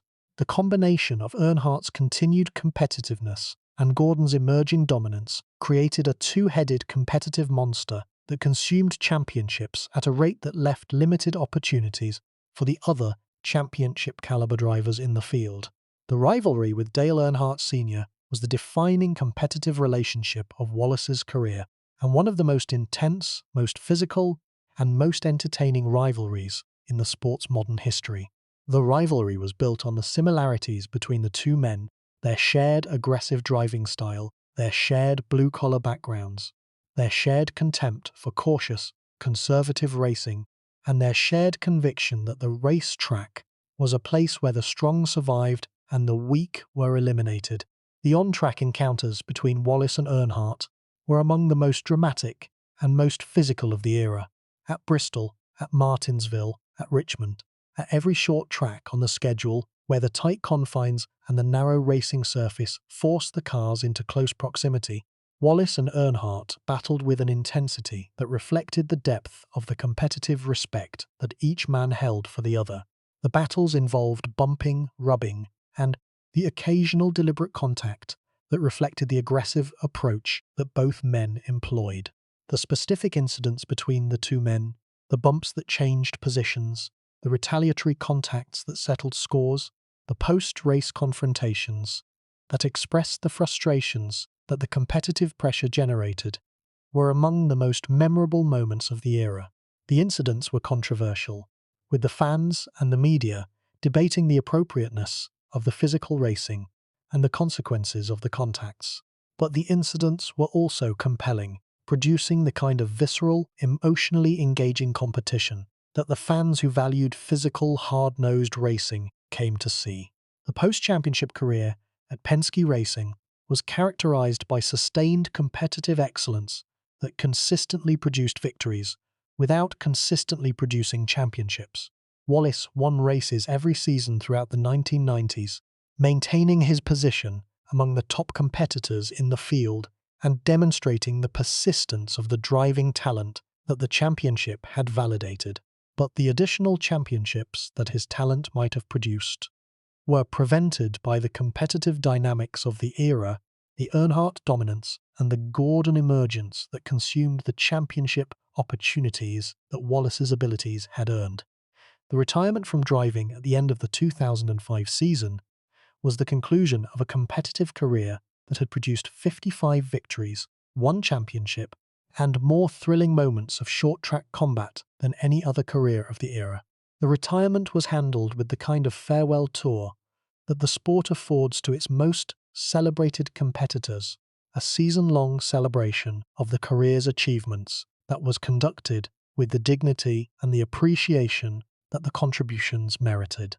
The farewell season was emotional, as farewell seasons always are, but it was also characteristic of Wallace, a season in which the competitive effort was maintained, even as the ceremonial elements of the departure were conducted.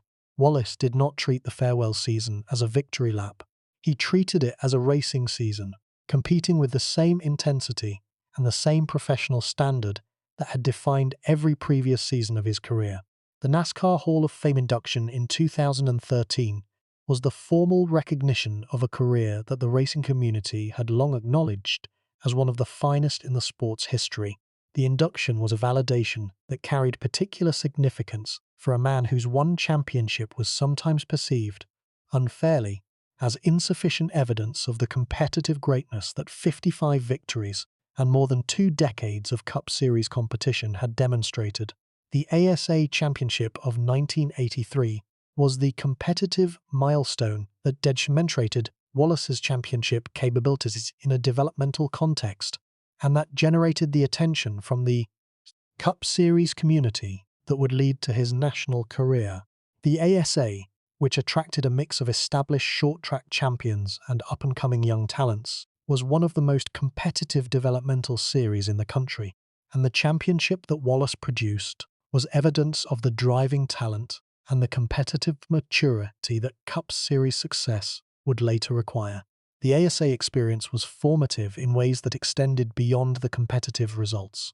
The series exposed Wallace to a level of competition that was significantly higher than the local short-track racing that had preceded it, testing his abilities against drivers whose talents approached the quality of the Cup Series field. The experience developed the competitive skills and the competitive intelligence that would later be expressed in the Cup Series career. The Russ Wallace influence on Rusty's career was the foundational element that shaped the young driver's development.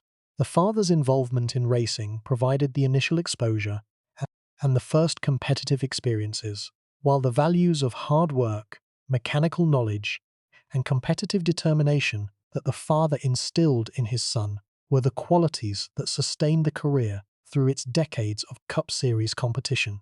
The move from the Midwest to the Charlotte area, necessary for any driver who aspired to compete at the Cup Series level, was one of the significant personal transitions of Wallace's early career. The relocation placed him in the heart of the NASCAR community, surrounded by the teams, the tracks, and the competitive infrastructure that Cup Series racing required. The adaptation to the Southeast, with its different culture and its different racing traditions, was a transition that Wallace managed with the same determination that he brought to every competitive challenge.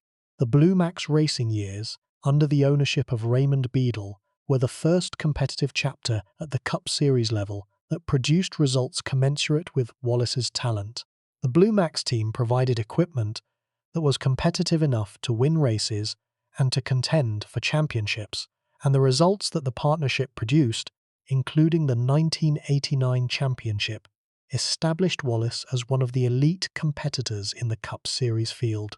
The Blue Max operation was a competitive team whose capabilities, while significant, were limited relative to the larger operations that would later dominate the sport. The team operated with the resources that its sponsorship and its owner's investment could provide, creating a competitive environment that rewarded the efficiency and the ingenuity that smaller operations must employ to compete with their larger, better-funded rivals.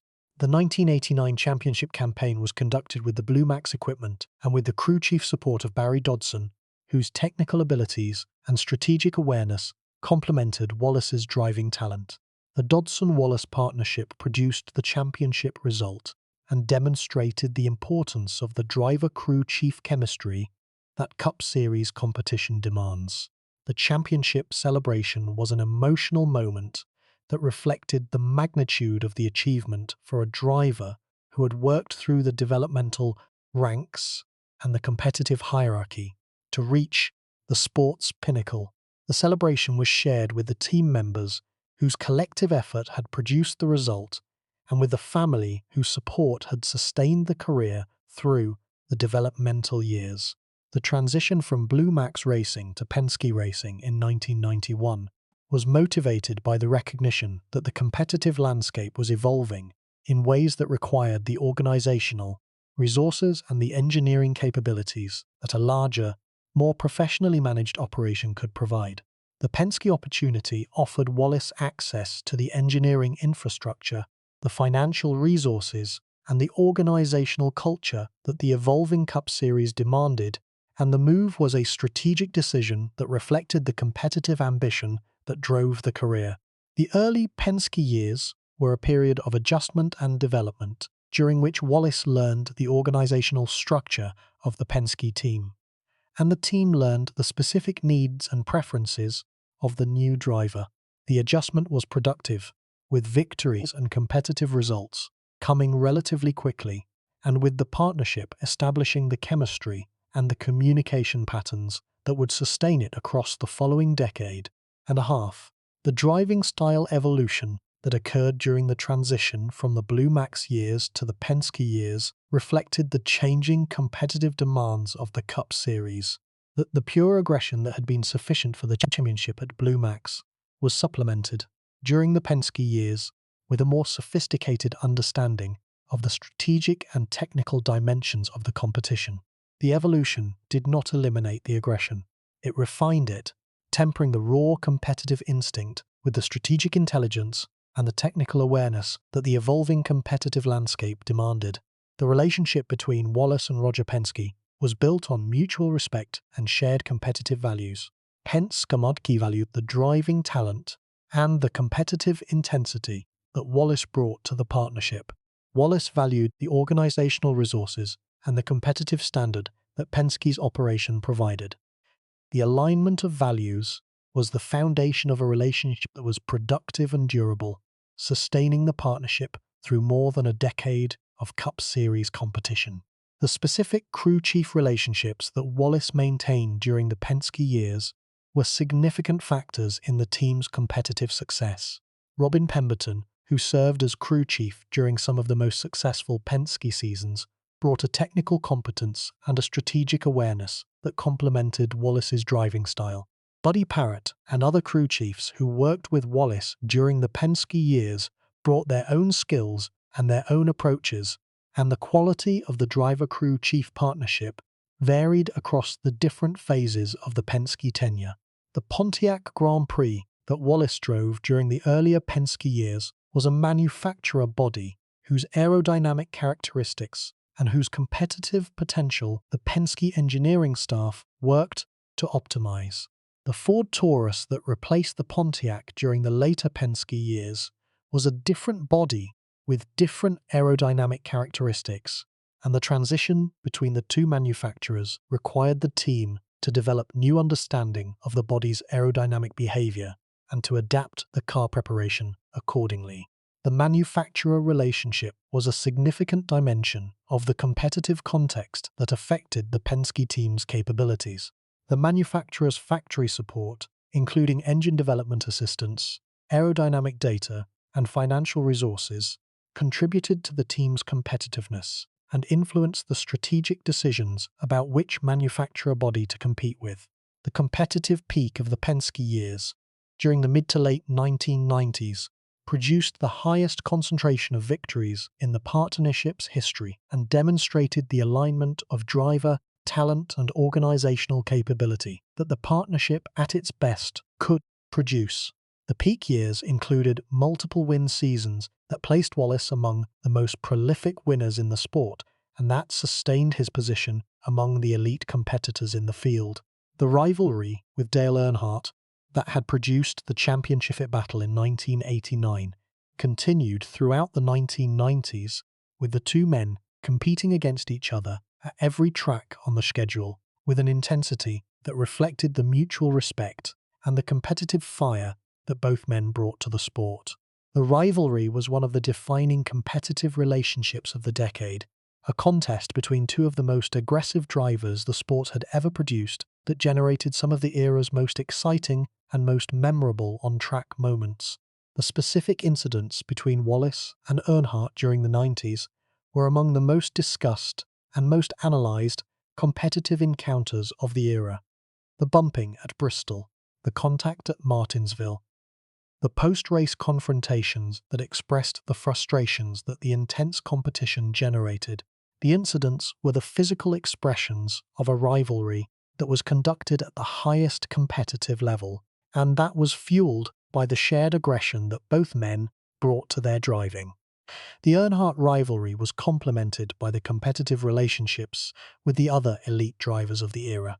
The Gordon rivalry, which intensified as Gordon emerged as the sport's new dominant force during the mid-90s, added a generational dimension to Wallace's competitive world.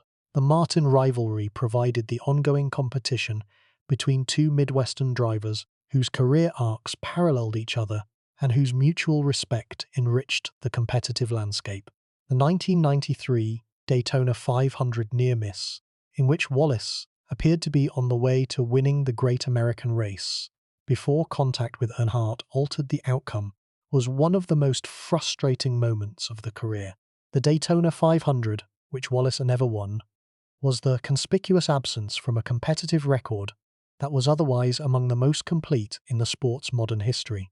The absence was a source of competitive frustration that paralleled the Daytona 500 drought that had characterized Darrell Waltrip's career before his breakthrough in 1989. The personal maturation that Wallace experienced during his career extended beyond the competitive dimension to encompass the personal development that decades of professional competition foster. The young, fiery competitor who had entered the Cup Series in the early 1980s matured into a more measured, more reflective professional whose competitive intensity was tempered by the wisdom and the perspective that experience provides. The maturation did not eliminate the competitive fire, it managed it, directing the competitive energy with greater precision and expressing it with greater effectiveness. The family life that sustained Wallace through the decades of competition was the personal anchor that provided stability and support through the demands and the disappointments of professional racing. Patty Wallace, Rusty's wife, was the steady presence whose support made the career possible, managing the household and the family, while Rusty was on the road competing at tracks across the country. The marriage endured through the full span of the career, a testament to the strength of the partnership and the sacrifices that both partners made in service of the professional ambition that the racing career represented. The sons that Rusty and Patty raised grew up in the world of Cup Series racing, exposed to the competitive culture and the public attention that their father's career generated. The family dimension provided the personal grounding that sustained Wallace through the intensity and the demands of professional competition. The charitable involvement that Wallace maintained throughout his career was an expression of the character that defined him beyond the racing context. The contributions to charitable causes, the participation in community events, and the willingness to use his public platform for purposes that extended beyond self-promotion were consistent with the values that had been instilled during his Missouri upbringing and that he maintained throughout his professional life. The physical dimension of the career, the management of the accumulated wear and tear that decades of aggressive Cup Series driving produced, was a challenge that Wallace faced with the same competitive determination that he brought to the on-track competition. The crashes that the aggressive style sometimes produced left their mark, and the physical recovery from the impacts that the aggressive approach occasionally generated was a recurring dimension of the career that the competitive results did not always reveal. The qualifying abilities that Wallace demonstrated throughout his career were a measure of his outright speed and his ability to extract the maximum performance from the car over a single lap. The qualifying results were consistently strong, typically placing Wallace near the front of the field and providing the starting position advantages that his race day strategy could exploit. The qualifying speed demonstrated that Wallace's competitive abilities extended beyond the tactical and physical dimensions of race day competition to encompass the pure, single-lap speed that qualifying demanded. The tyre management dimension of Wallace's driving, despite the aggressive character of his style, was a competitive skill that his crew chiefs and his competitors acknowledged. The aggressive driving style did not necessarily translate into excessive tyre wear because the car control that accompanied the aggression allowed Wallace to manage the car's attitude and its path through the corners with a precision that minimized the unnecessary stress on the tyres. The tyre management was a subtle competitive advantage that complemented the more visible aggressive driving that was his hallmark. The fuel strategy dimension of the competitive approach was another area where the team's tactical intelligence produced competitive advantages. The fuel calculations, the management of fuel consumption, and the timing of the pit stops were strategic elements that contributed to the track position management that successful Cup Series racing requires. The pit stop performances that the Penske crew provided throughout Wallace's tenure were a competitive asset that complemented the on-track driving performance. The Penske pit crews were consistently among the fastest and most reliable in the field, reflecting the organizational investment in pit crew development that the Penske operation maintained. The seconds saved on pit road contributed to the competitive results that the partnership produced. The broadcasting career that Wallace pursued after his retirement from driving kept him connected to the sport and provided another platform for the racing knowledge and the competitive insight that his career had developed. The broadcasting work demonstrated the depth of Wallace's understanding of the sport and his ability to communicate the competitive dynamics in a way that enhanced the viewing experience for the audience. The business ventures that Wallace pursued outside of racing, including the ownership and management of various commercial enterprises, demonstrated the breadth of his abilities and his capacity for success in domains beyond the competitive arena. The business activities were managed with the same determination and the same competitive intensity that had characterized the racing career. The relationship between Wallace and the broader NASCAR community, including the other drivers, the team owners, the media, and the fans, was one of mutual respect and genuine affection.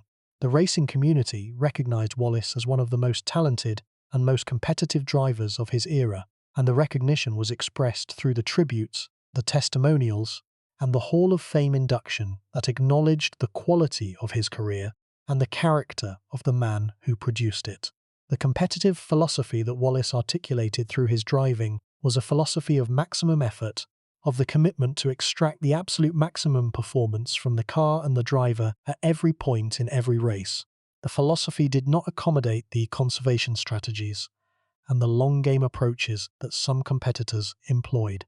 It demanded the full application of competitive effort from the opening green flag to the checkered flag, the sustained, aggressive, no quarter-given approach that produced both the spectacular victories and the occasional spectacular crashes that characterized the career. The philosophy was a reflection of the competitive character that Wallace had developed on the short tracks of the Midwest. Where the races were short, the fields were aggressive, and the driver who was unwilling to fight for every position was the driver who was left behind. The short track character remained the foundation of Wallace's Cup Series approach, even as the Cup Series demanded additional skills and additional strategic sophistication that the short tracks had not required. The relationship between the short track character and the Cup Series career was one of the defining dynamics of Wallace's competitive life. The short track aggression that was his most distinctive quality was an asset at some tracks and a liability at others.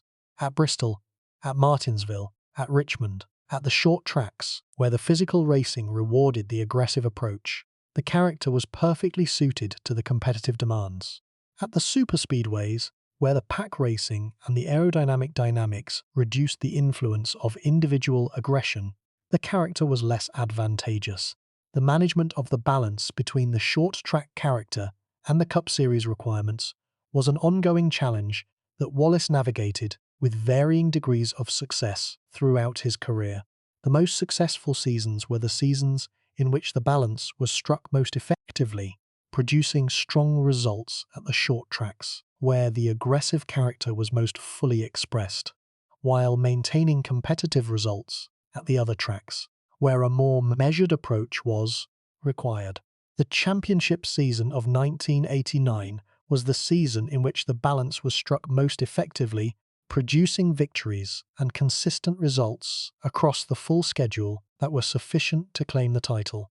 The championship demonstrated that the aggressive approach could be compatible with championship-level consistencies when it was managed with the intelligence and the strategic awareness that the championship format demanded.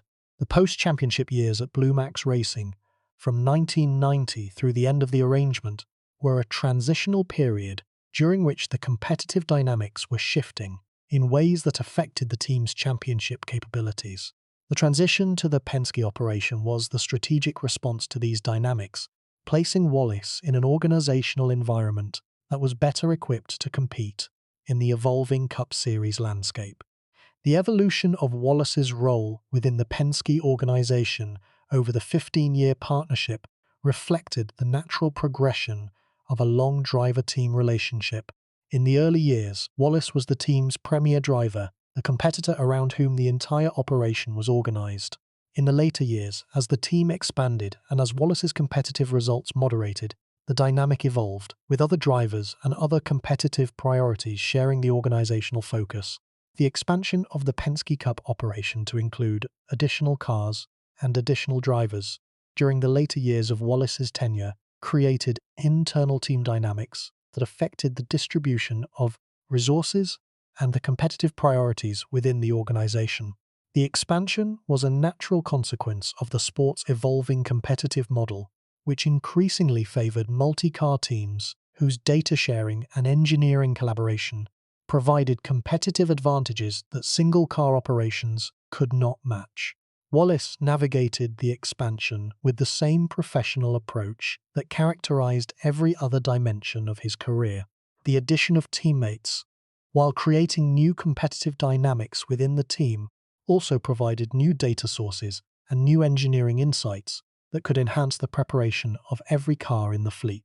The navigation of the internal team dynamics was another competitive skill that the later career years demanded, and that Wallace managed with competence. The 1993 season, with its 10 victories, deserves additional examination as the most statistically impressive season of the Penske years, and as evidence of the competitive potential that the partnership at its best could produce.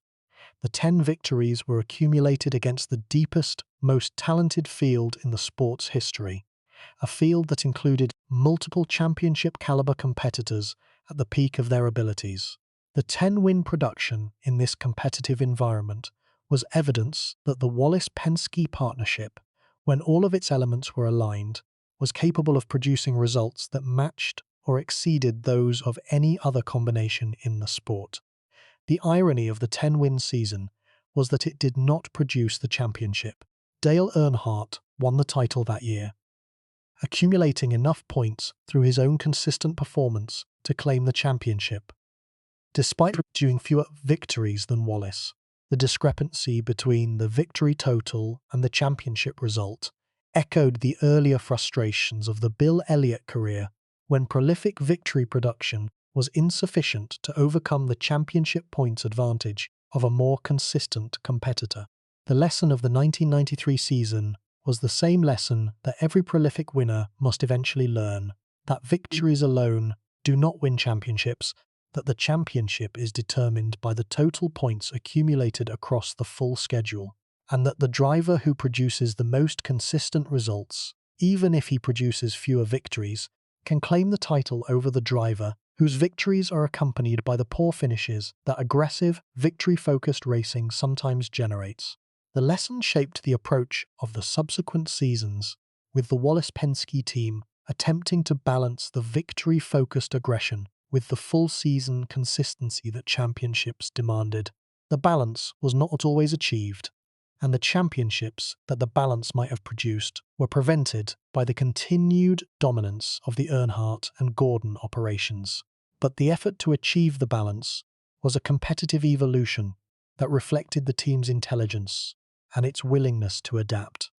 The specific engineering developments that the Penske team pursued during the 90s included advances in chassis dynamics, aerodynamic optimization, and engine performance that kept the team competitive with the evolving technical standards of the Cup Series. The developments were driven by the organizational resources and the engineering talent that the Penske operation possessed, and the quality of the technical work was consistently reflected in the competitiveness of the cars that Wallace drove. The aerodynamic evolution that occurred during the Penske years was particularly significant, as the Cup Series cars became increasingly aerodynamically dependent, and as the teams invested more heavily in the wind tunnel testing and the computational analysis that aerodynamic development required.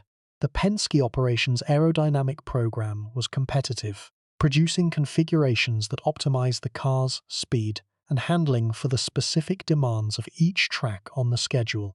The engine program that supported the Penske cars during the Wallace years was another critical competitive element. The engines that powered Wallace's cars were prepared with the precision and the reliability that the Penske standard demanded, producing the horsepower and the durability that Cup Series competition required.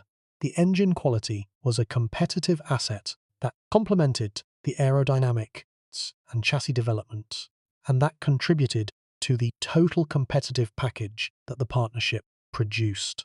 The relationship between Wallace and his fans during the Penske years was one of mutual appreciation and genuine affection. The fans who followed Wallace's career through its decades of competition were loyal, passionate, and deeply invested in the competitive outcomes that their driver produced. The loyalty was built on the shared appreciation of the aggressive, physical racing that Wallace provided, and on the identification with the blue-collar, working-class values that his competitive approach embodied. The merchandise and commercial value that the Wallace-Penske partnership generated was significant and was sustained by the combination of competitive results and fan engagement that the partnership produced. The Miller sponsorship, the diecast cars, the apparel, and the other commercial products that bore the number 2 and the Miller genuine draft colors were among the most popular items in the Cup Series merchandise landscape, reflecting the commercial value that the aggressive, exciting racing style generated. The physical toll of the aggressive driving style accumulated over the decades of competition and affected Wallace's body in ways that the competitive results did not always reveal.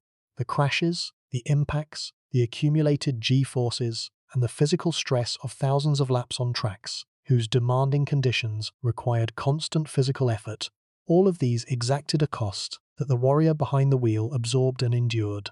The management of the physical demands was a career-long challenge that Wallace met with some competitive determination that he brought to every other dimension of his professional life.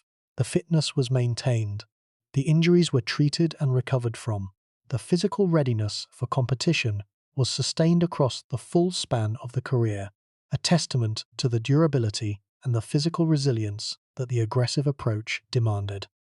The specific crashes that punctuated Wallace's career were among the most dramatic events of their respective seasons, reflecting the physical consequences that the aggressive approach could produce. The crashes were managed with the same competitive toughness that characterized the rest of the career, the injuries treated, the recovery accomplished, and the return to competition effected as quickly as the physical condition would allow. The Wallace legacy within the Penske organization persists in the competitive culture that the partnership helped establish. The values of aggression, intensity, and the relentless pursuit of competitive excellence that Wallace embodied during his tenure continue to influence the culture of the Team Penske operation that competes in the modern Cup Series.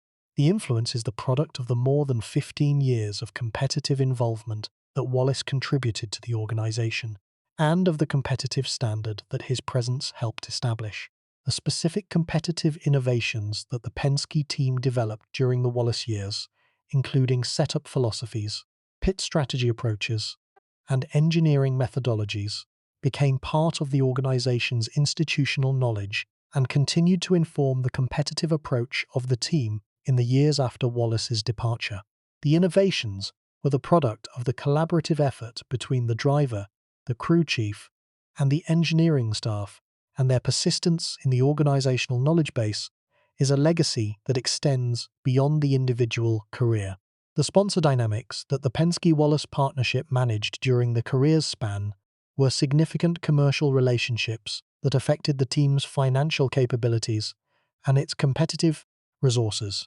The Miller Brewing Company partnership, which was the primary commercial relationship for the majority of the Penske years, was one of the most enduring and most recognized sponsorships in the Cup Series.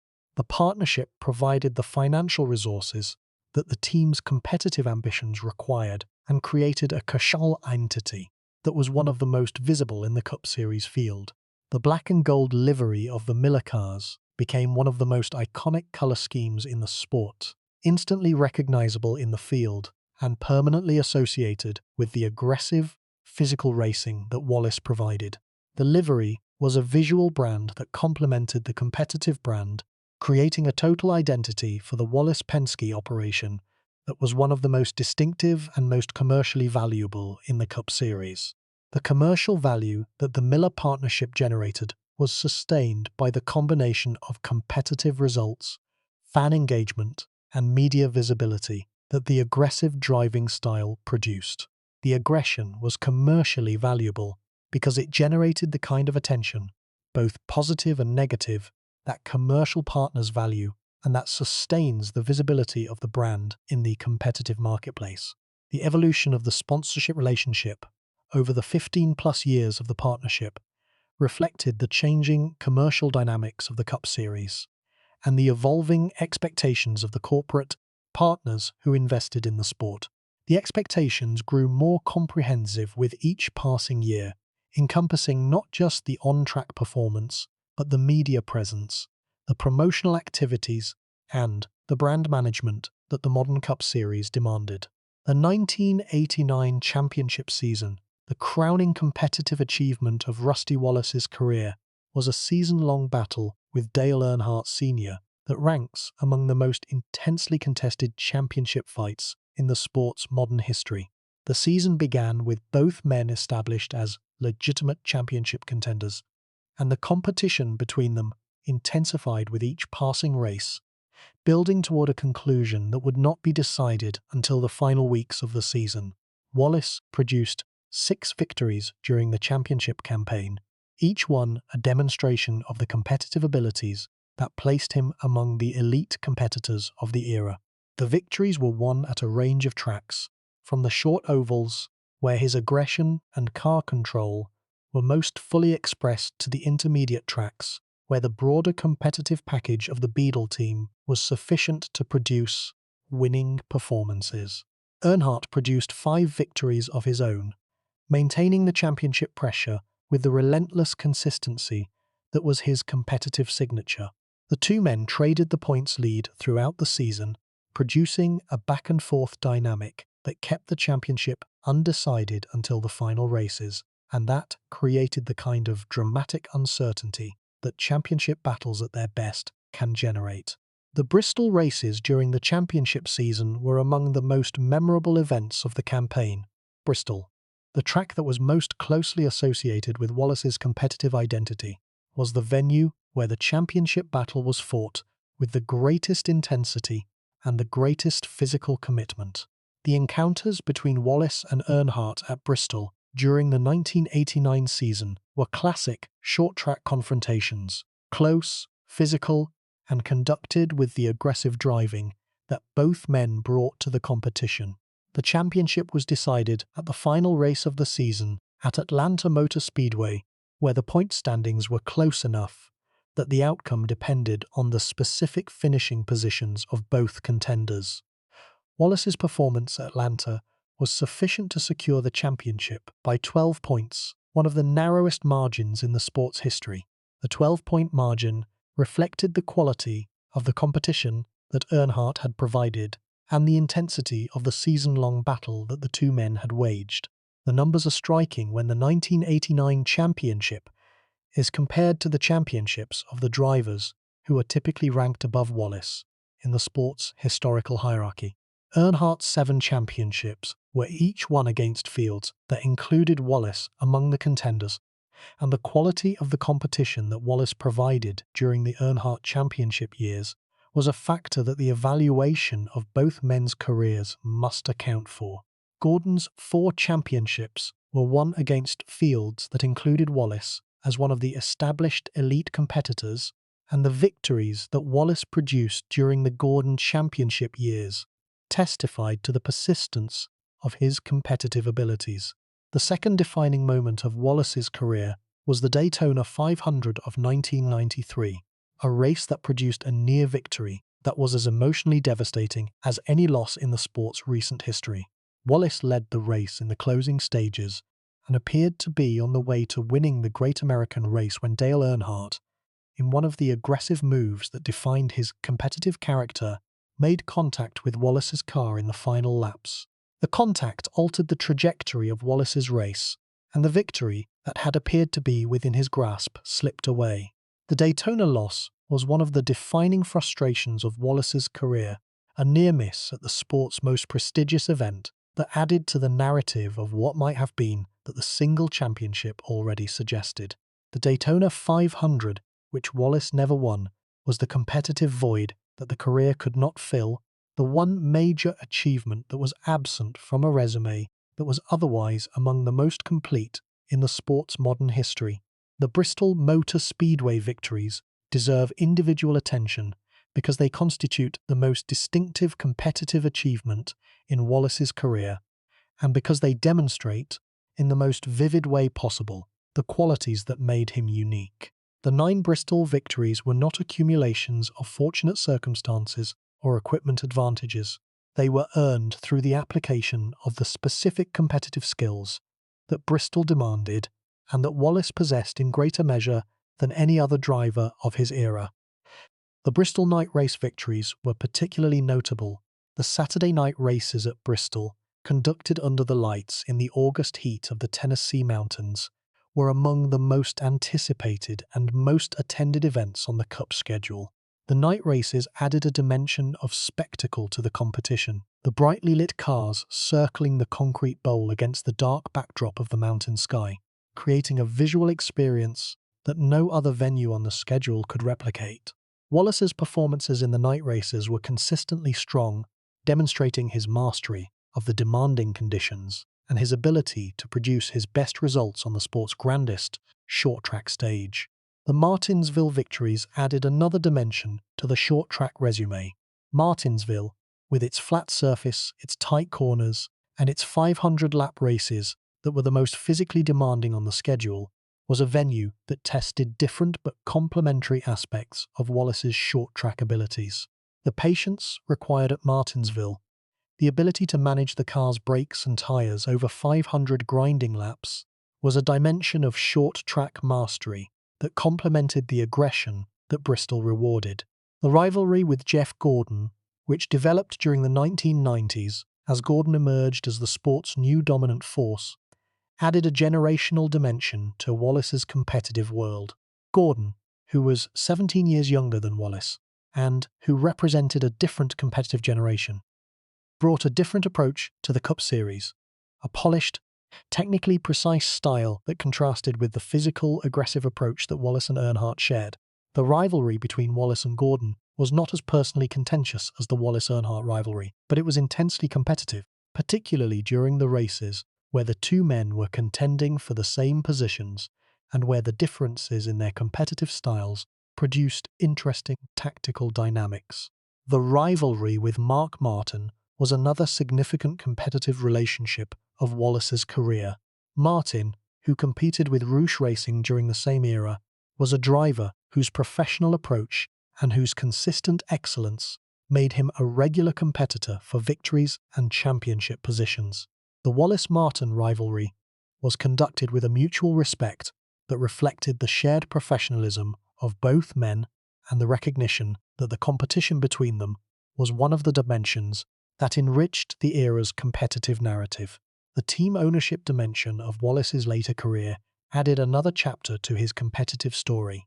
After retiring from driving, Wallace became involved in team ownership, applying the competitive knowledge and the organizational skills that his driving career had developed to the challenge of fielding competitive Cup Series cars.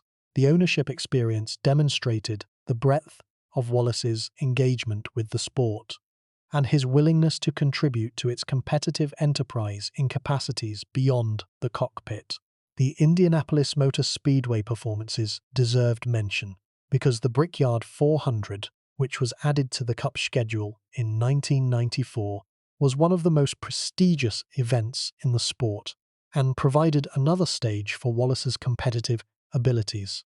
The Brickyard race, conducted at the historic venue that had been the exclusive province of open-wheel racing for decades, carried a weight and a significance that added a dimension to the Cup schedule that no other event could match.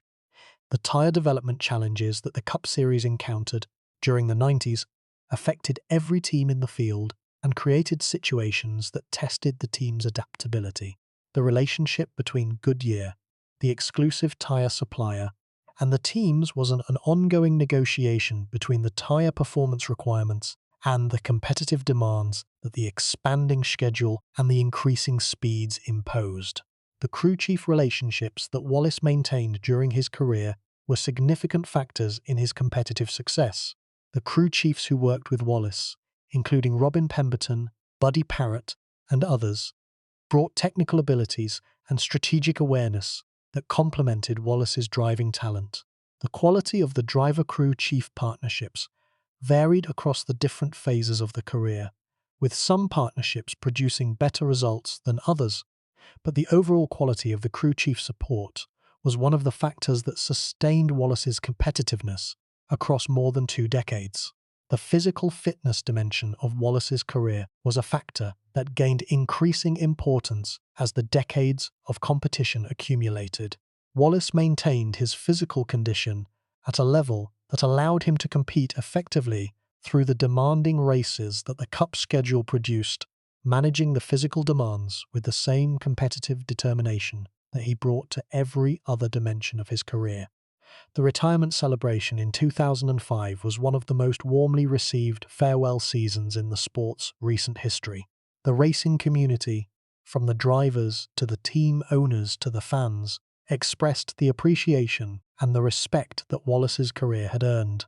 The farewell tour included tributes at every track on the schedule, recognition from competitors who had shared the track with Wallace for decades, and the emotional moments that farewell seasons inevitably produce. But here is what makes the unforgettable.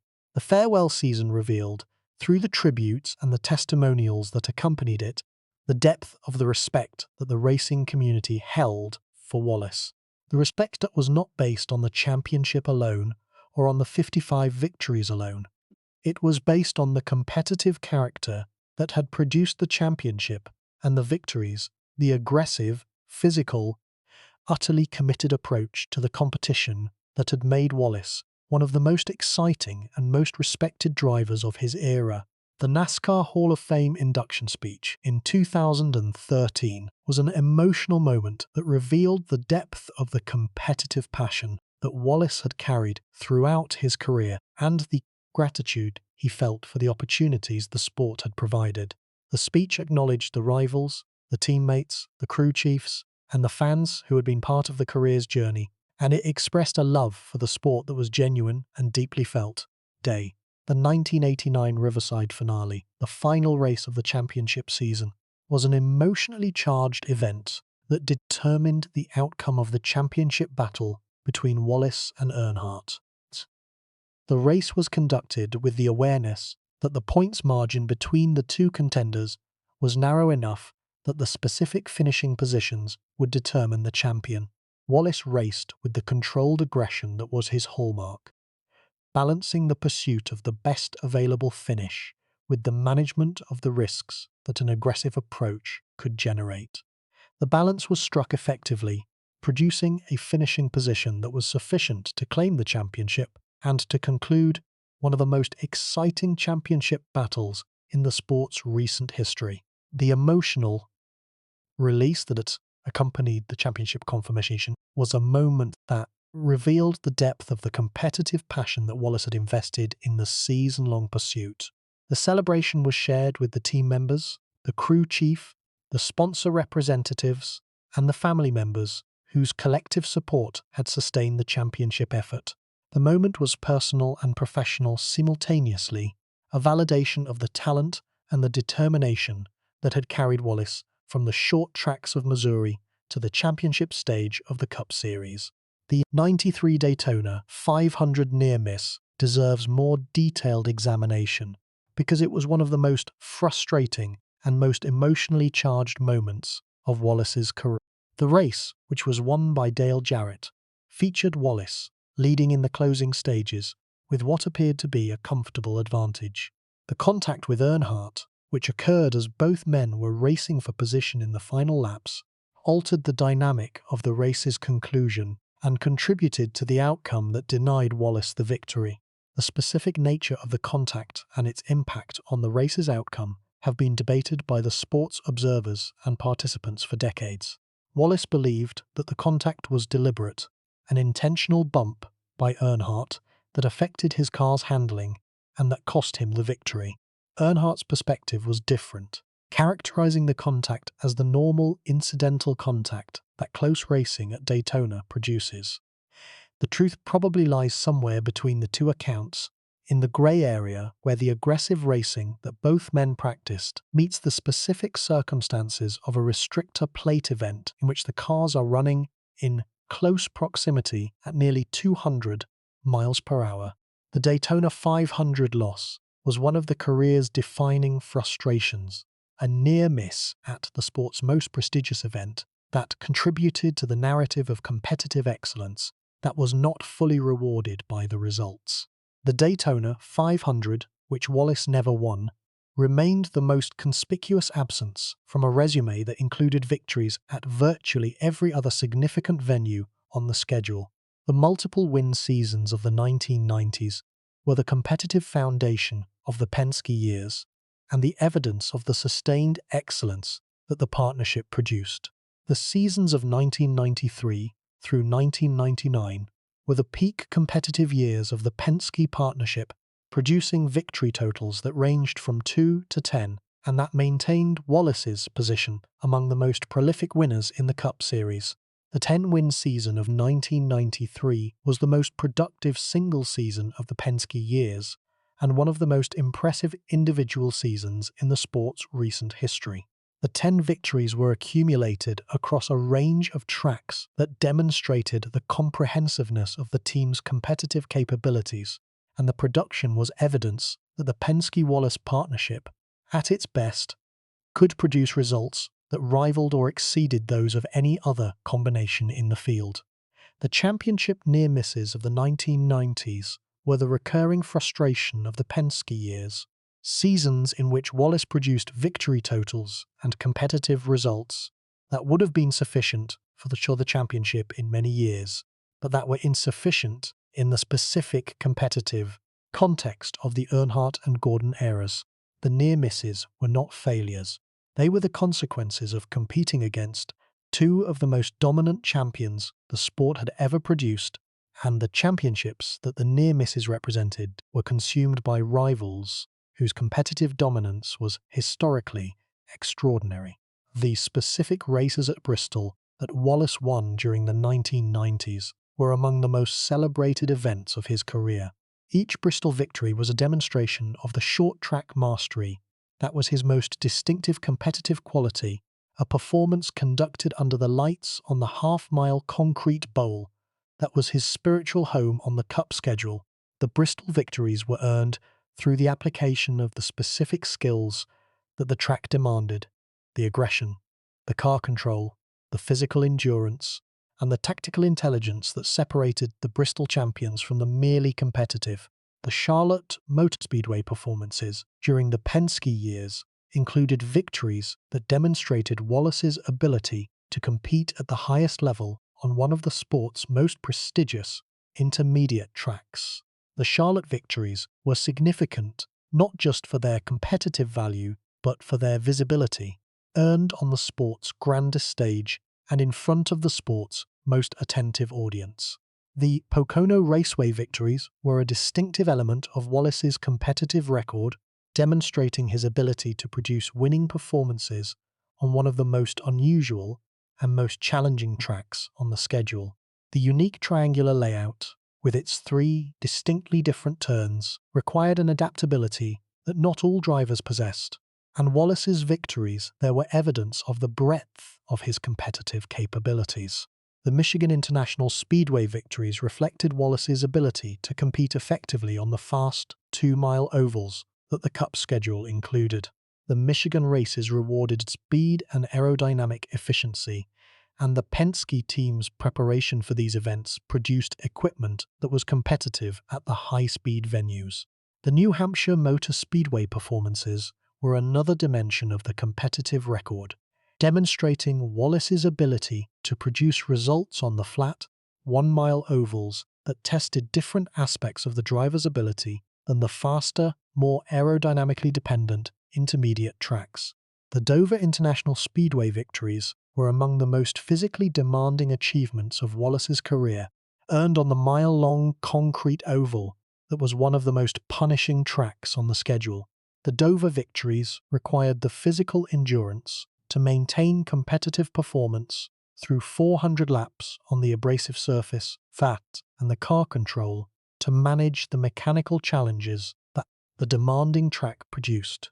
The Darlington performances connected Wallace to one of the sport's most traditional and most demanding venues. The Lady in Black rewarded the precision and the car management that Wallace's aggressive but controlled driving style could produce when the conditions demanded restraint as well as aggression. The competitive relationship with Jeff Gordon during the 90s was one of the significant dynamics that shaped the championship landscape. Gordon's emergence as the sport's dominant force, beginning with his first championship in 1995 and continuing through the subsequent championships that followed, created a competitive context in which Wallace's championship opportunities were further compressed by the presence of a young, extraordinarily talented competitor whose dominance exceeded even the Earnhardt standard. The specific on-track encounters between Wallace and Gordon were conducted with the intensity that the championship stakes demanded. The encounters revealed the contrast between the two men's competitive approaches: Wallace's physical, aggressive, short-track influenced style, and Gordon's technical, precise, engineering-supported approach. The contrast was one of the dimensions that made the 90s such a rich competitive era, the interplay between different approaches to the same competitive challenge that produced some of the most interesting and most exciting racing of the decade. The Mark Martin rivalry was another significant competitive relationship that enriched the landscape of the 90s. Martin, who competed with Roush Racing throughout the decade, was a fellow Midwesterner whose career arc paralleled Wallace's in several respects. Both men were among the most talented competitors of their era. Both men were perennial championship contenders who were denied additional titles by the Earnhardt and Gordon dominance. Both men produced victory totals and competitive records that, in virtually any other era, would have yielded multiple championships. The Wallace-Martin dynamic was one of mutual respect and professional admiration, a competitive relationship between two men who shared values of hard work, professional conduct, and competitive determination created a bond that transcended the rivalry. The competition between them was intense, but was conducted within the boundaries of sportsmanship that both men valued. The late career years at Penske, from 2000 through 2005, were characterized by a gradual decline in competitive results that reflected the aging process and the continuing evolution of the competitive landscape. The victories became less frequent. The championship contention receded. The competitive results, while still respectable, were no longer at the elite level that the peak years had established. The decline was managed with the same professional dignity that had characterized every other phase of the career. The 2004 Talladega crash was one of the most dramatic and most frightening moments of Wallace's later career. The crash, which occurred during a restrictor plate event, involved Wallace's car going airborne in a manner that reminded the racing community of the inherent dangers that superspeedway racing presents. The crash was a reminder that the physical courage required to compete at the highest levels of the sport remained a constant across the decades, and that the willingness to accept the risks was as much a part of the competitive character in the later years as it had been in the earlier ones. The farewell tour of 2005 was a season-long celebration of the career that was both ceremonial and competitive. Wallace competed in his final season with the same professional standard that had characterized every previous season, refusing to treat the farewell as a mere formality and maintaining the competitive effort through the final race. The farewell was conducted with dignity and appreciation, a fitting conclusion to a career that had been conducted with the same qualities.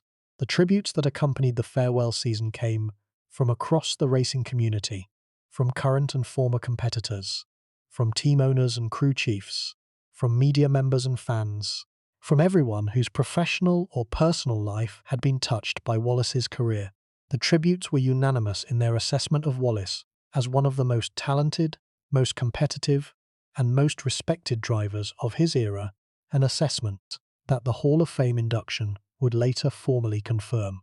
The final race of the career, at Homestead Miami Speedway at the end of the 2005 season, was an emotional conclusion to a competitive journey that had begun on the short tracks of Missouri more than 3 decades earlier.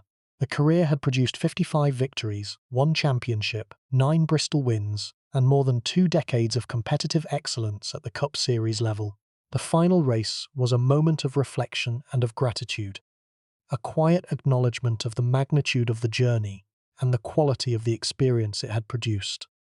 The post-retirement involvement in the sport, including the broadcasting career and the team ownership ventures, maintained Wallace's connection to the competitive community that had been his professional home for more than 3 decades. The continued involvement demonstrated the depth of the commitment to the sport and the quality of the contribution that the career had generated.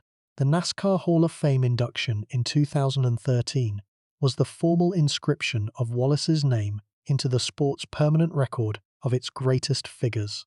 The induction was a moment of validation that carried particular significance for a man whose competitive record, while extraordinary, had sometimes been undervalued by the championship count logic that distorts the sport's historical evaluations. The induction recognized the totality of the achievement, the 55 victories, and the championship, and the Bristol mastery, and the aggressive, thrilling racing style that had made Wallace one of the most exciting competitors the sport had ever produced. The induction speech was emotional and grateful, acknowledging the rivals, the teammates, the crew chiefs, and the fans who had been part of the career's journey. The speech expressed a love for the sport that was genuine and deeply felt, a love that had sustained the competitive fire across more than 3 decades of involvement, and that continued to burn in the retirement years that followed. The specific engineering challenges that the Penske team addressed during the peak competitive years were among the most technically demanding in the Cup Series. The optimization of the car's handling balance, the management of the aerodynamic loads at different speeds and in different traffic conditions, the development of setups that were effective across the range of conditions that each race weekend could present. All of these were challenges that required the combined expertise of the driver, the crew chief, and the engineering staff. Wallace's feedback to the engineering team was one of the competitive assets that the Penske operation valued.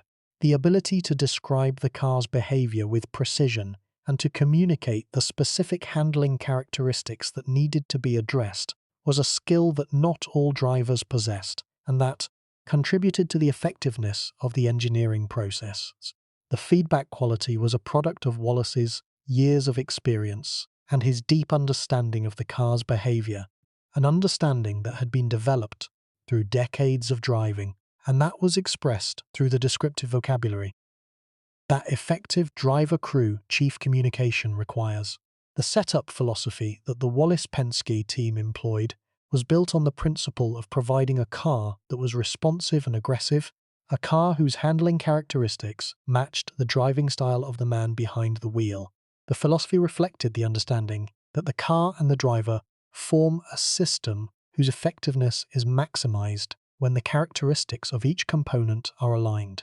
The alignment between the car's behavior and Wallace's aggressive driving style was one of the factors that produced the competitive results that the partnership achieved.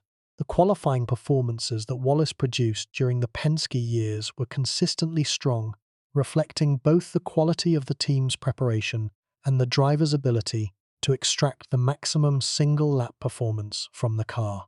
The qualifying results provided starting position advantages that the team's race strategy could exploit, and the qualifying speed demonstrated that the aggressive driving style that produced such exciting race day performances was accompanied by the pure single-lap speed that qualifying demanded. The race day strategies that the Penske team employed were tailored to the specific characteristics of each track and each set of conditions, reflecting the depth of the team's preparation and the quality of the strategic thinking that the crew chief and the engineering staff provided. The strategies were designed to maximize Wallace's competitive strengths, providing opportunities for the aggressive passes and the physical racing that his style demanded, while managing the risks that the aggressive approach could produce. The relationship between the Penske team's competitive results and the broader championship dynamics of the 90s is a dimension of the career that deserves careful analysis. The team produced 10-win seasons and multiple win seasons throughout the decade, demonstrating a level of competitive excellence that would have been sufficient for championships in many eras. The specific championship outcomes were determined by the interaction between the Penske results and the results of the Earnhardt and Gordon operations, and the interaction consistently favored the rivals, whose competitive dominance was historically unusual. The analysis reveals that the competitive landscape of the 90s was one of the most challenging in the sport's history for the drivers whose championship aspirations placed them behind the Earnhardt and Gordon operations.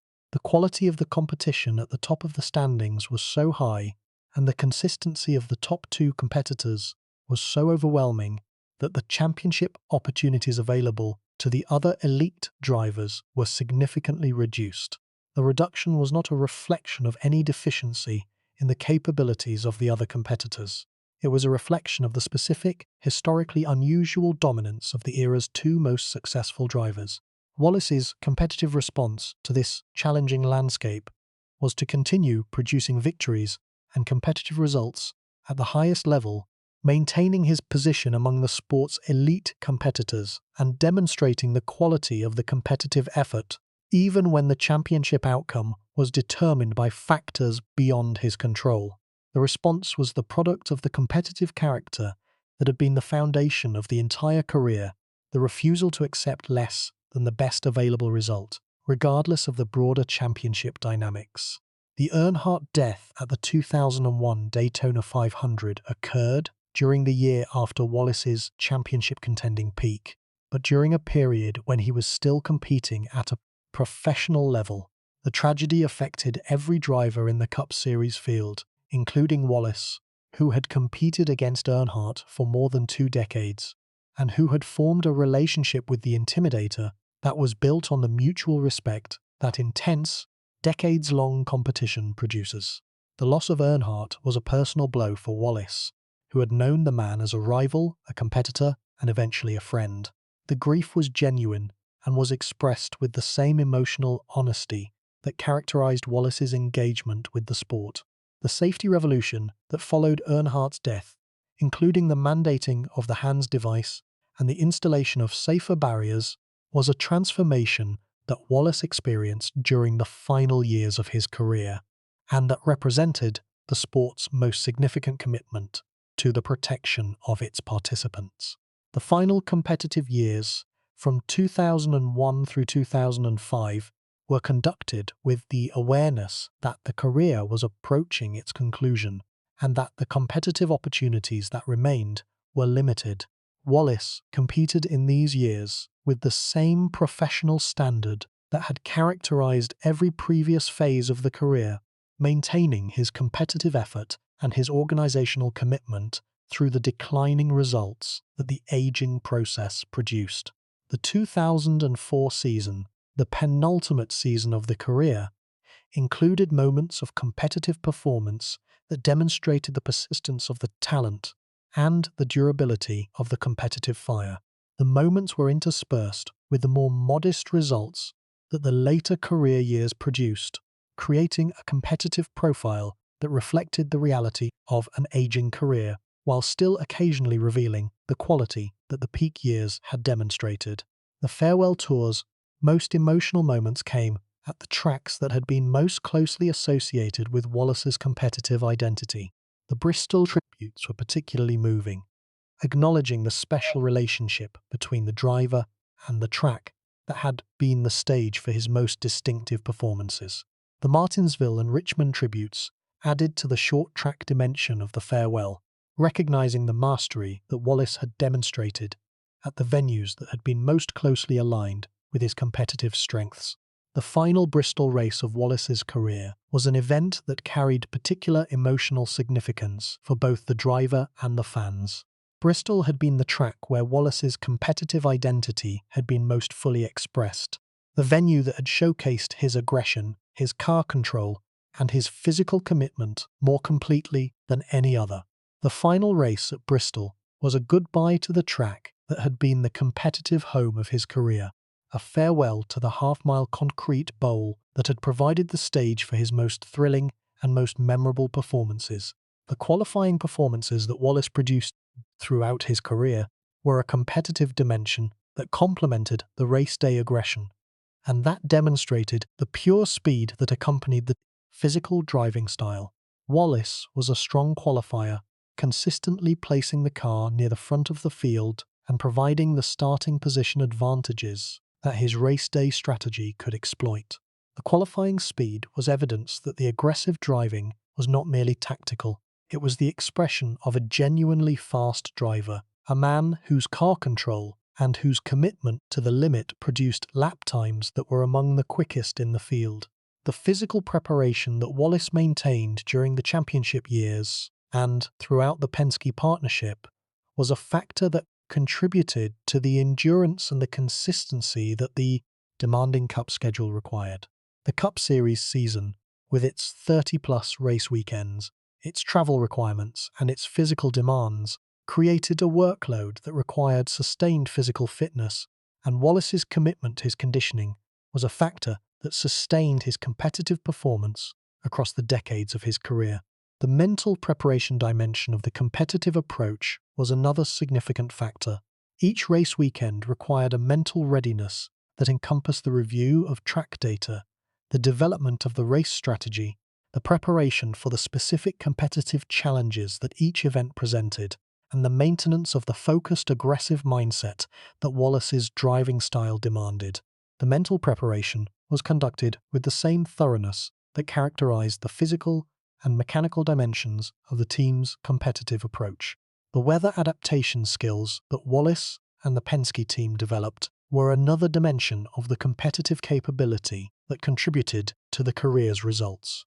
The ability to adjust the car's setup and the driving approach in response to changing weather conditions, including temperature changes, humidity variations, and the occasional rain interruptions that the Cup schedule produced, was a competitive skill that affected the quality of the race day performance.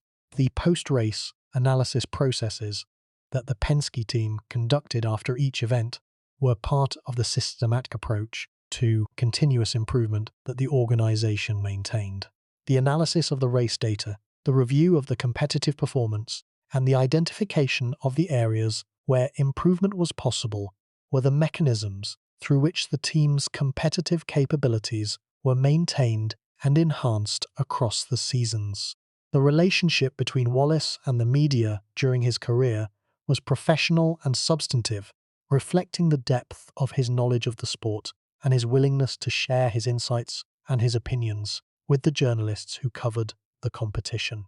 Wallace was not the most quotable driver in the field, but he was among the most knowledgeable, providing analysis and commentary that reflected the understanding that more than 2 decades of Cup Series competition had developed. The media relationship contributed to the public perception of Wallace as a thoughtful, knowledgeable competitor whose aggressive driving style was accompanied by a deeper understanding of the sport's competitive dynamics. The perception was accurate and was one of the dimensions that distinguished Wallace from the drivers whose aggressive styles were accompanied by less analytical approaches to the competition.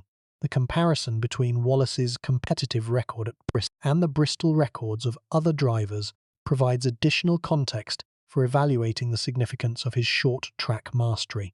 The 9 Bristol victories placed Wallace among the most successful competitors in the track's history, a distinction that connected his name permanently to one of the sport's most iconic venues.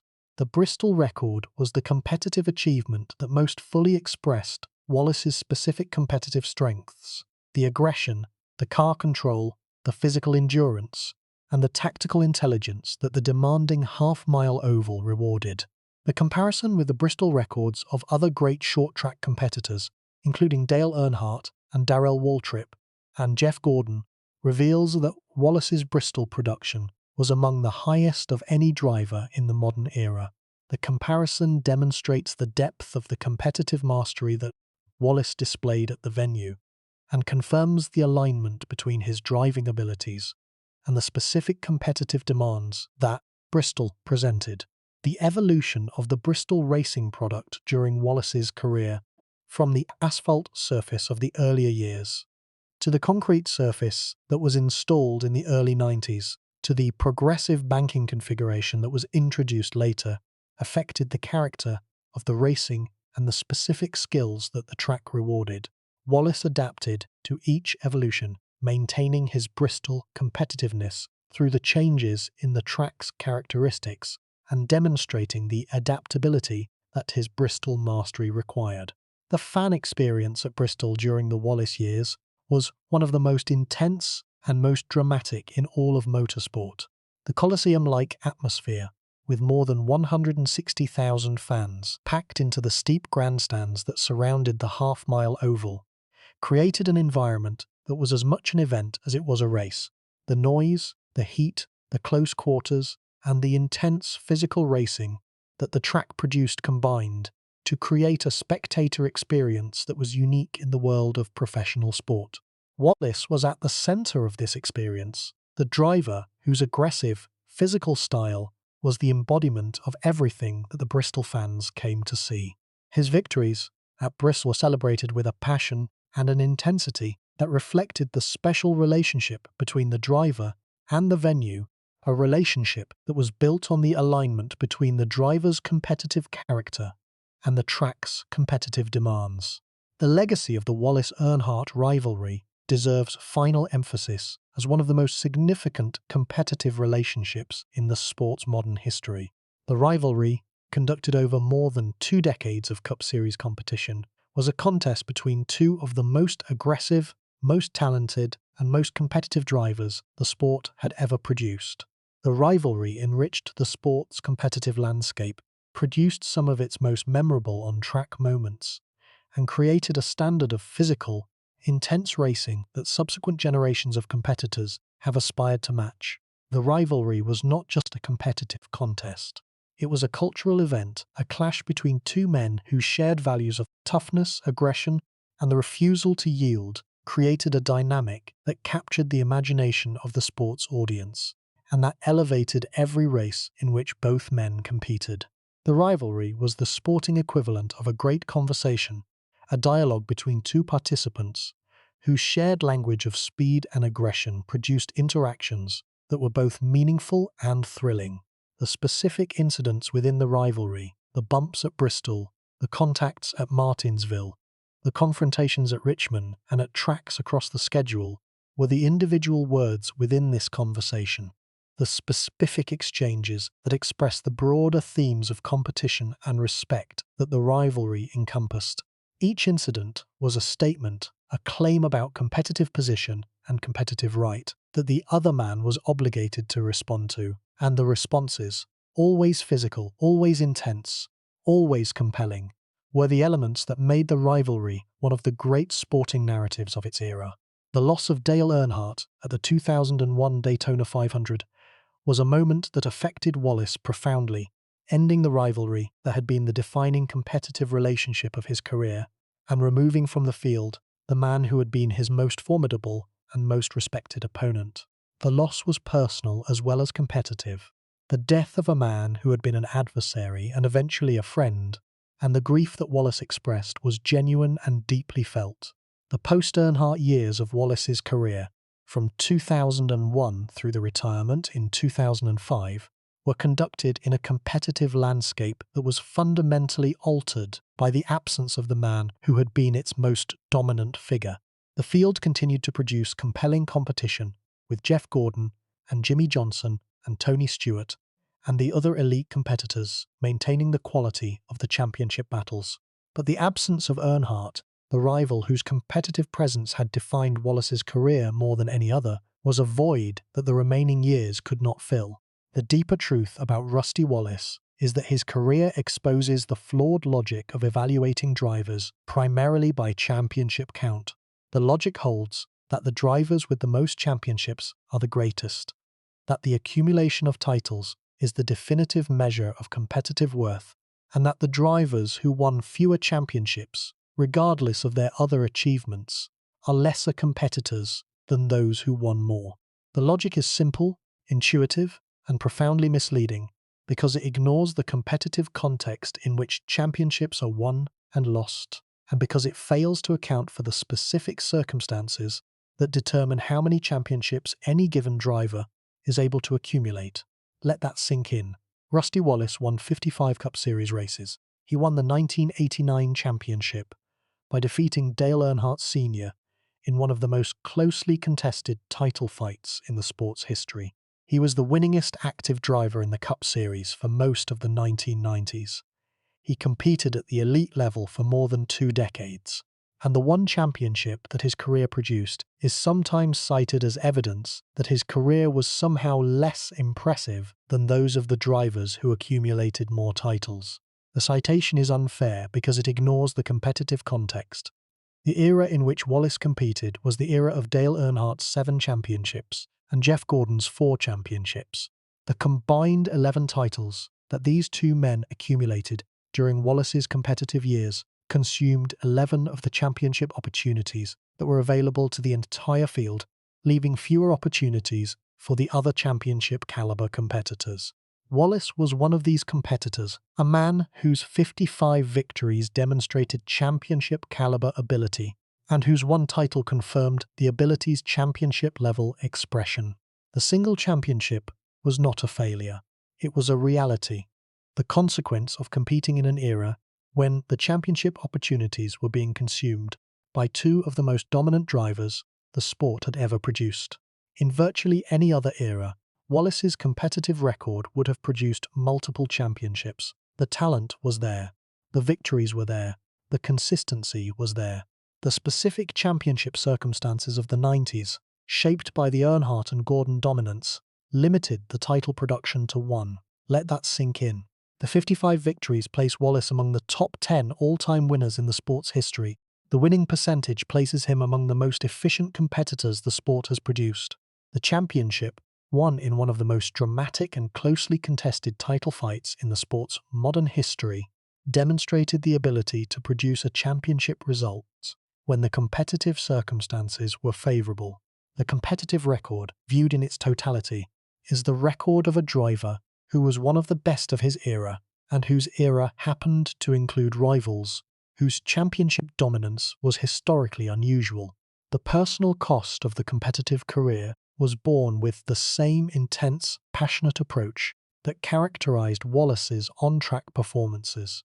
The decades of competition exacted a physical toll that accumulated over the years, and that affected the body in ways that the competitive exterior did not always reveal.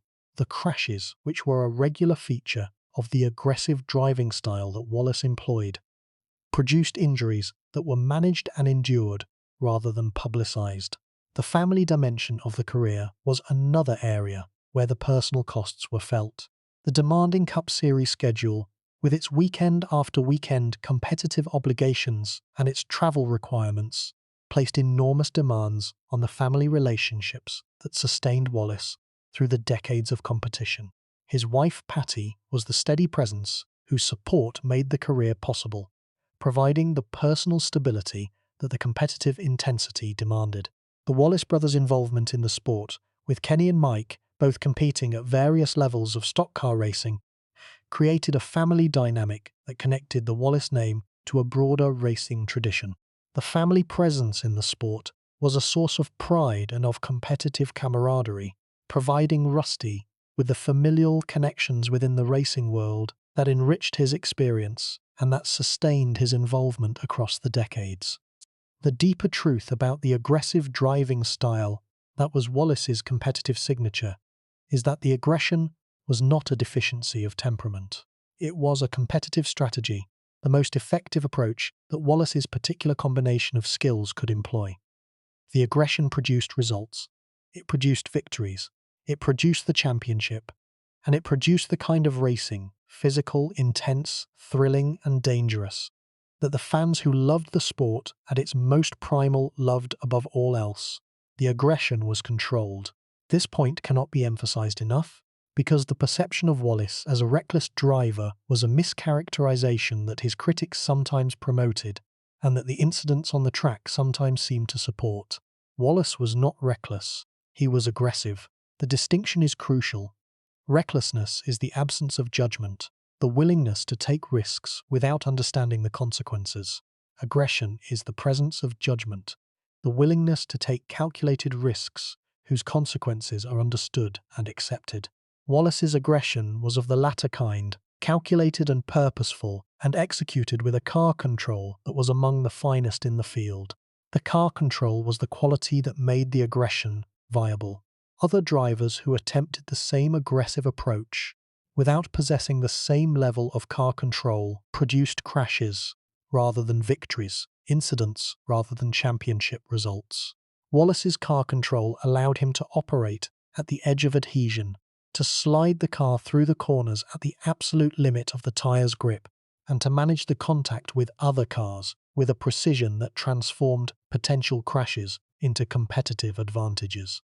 The car control was the foundation on which the aggressive approach was built, the skill that made the aggression not just exciting, but effective.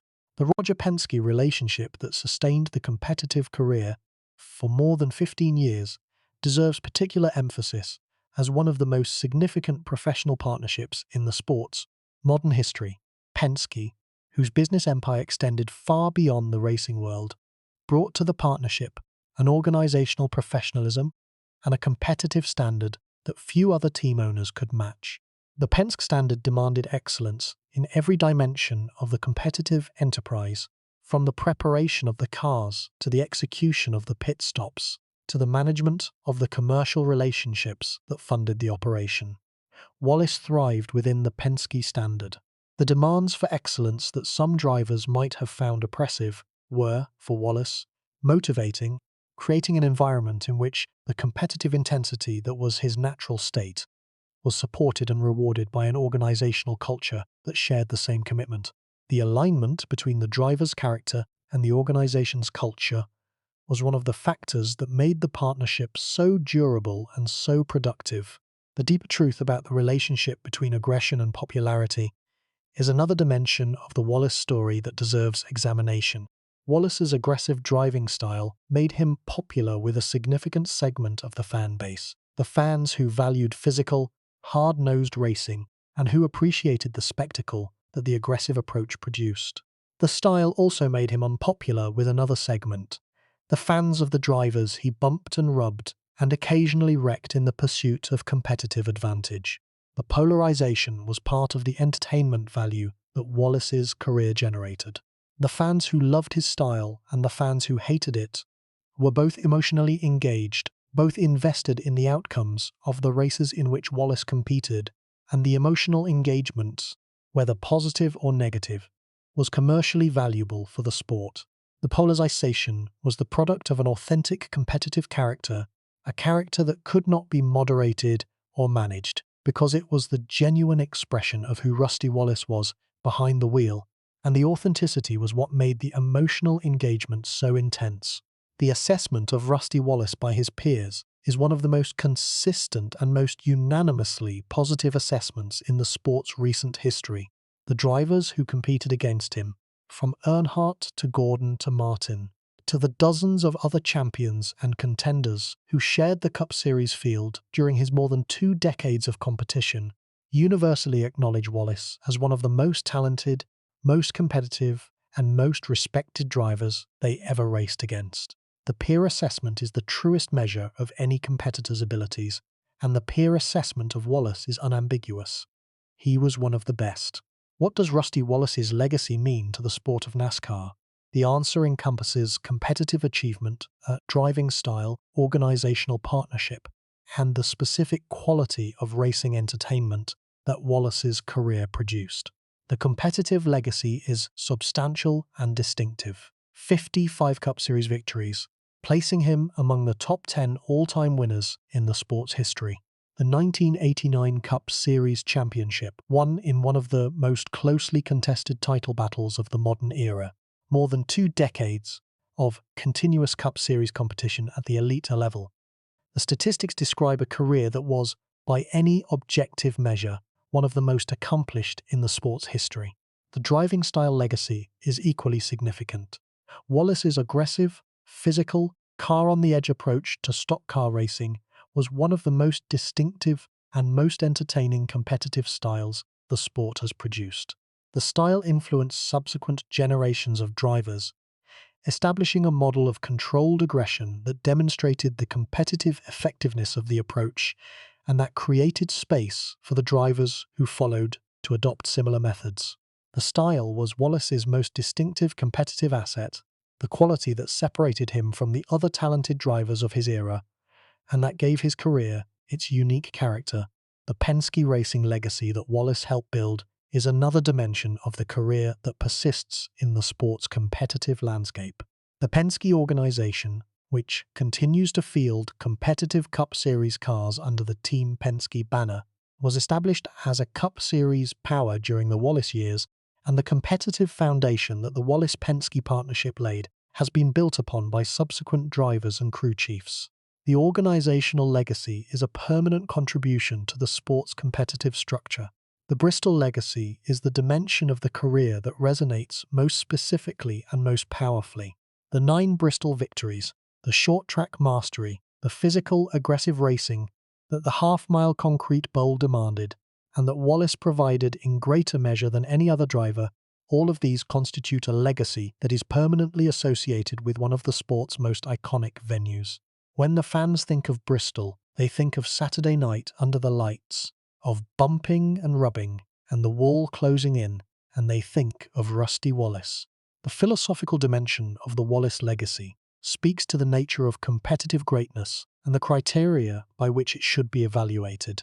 Wallace's career demonstrates that championship count is an insufficient measure of competitive worth, that the quality and the quantity of victories, the competitive context in which they were produced, and the specific obstacles that prevented additional championships are all factors that must be considered in any honest evaluation of a career's significance.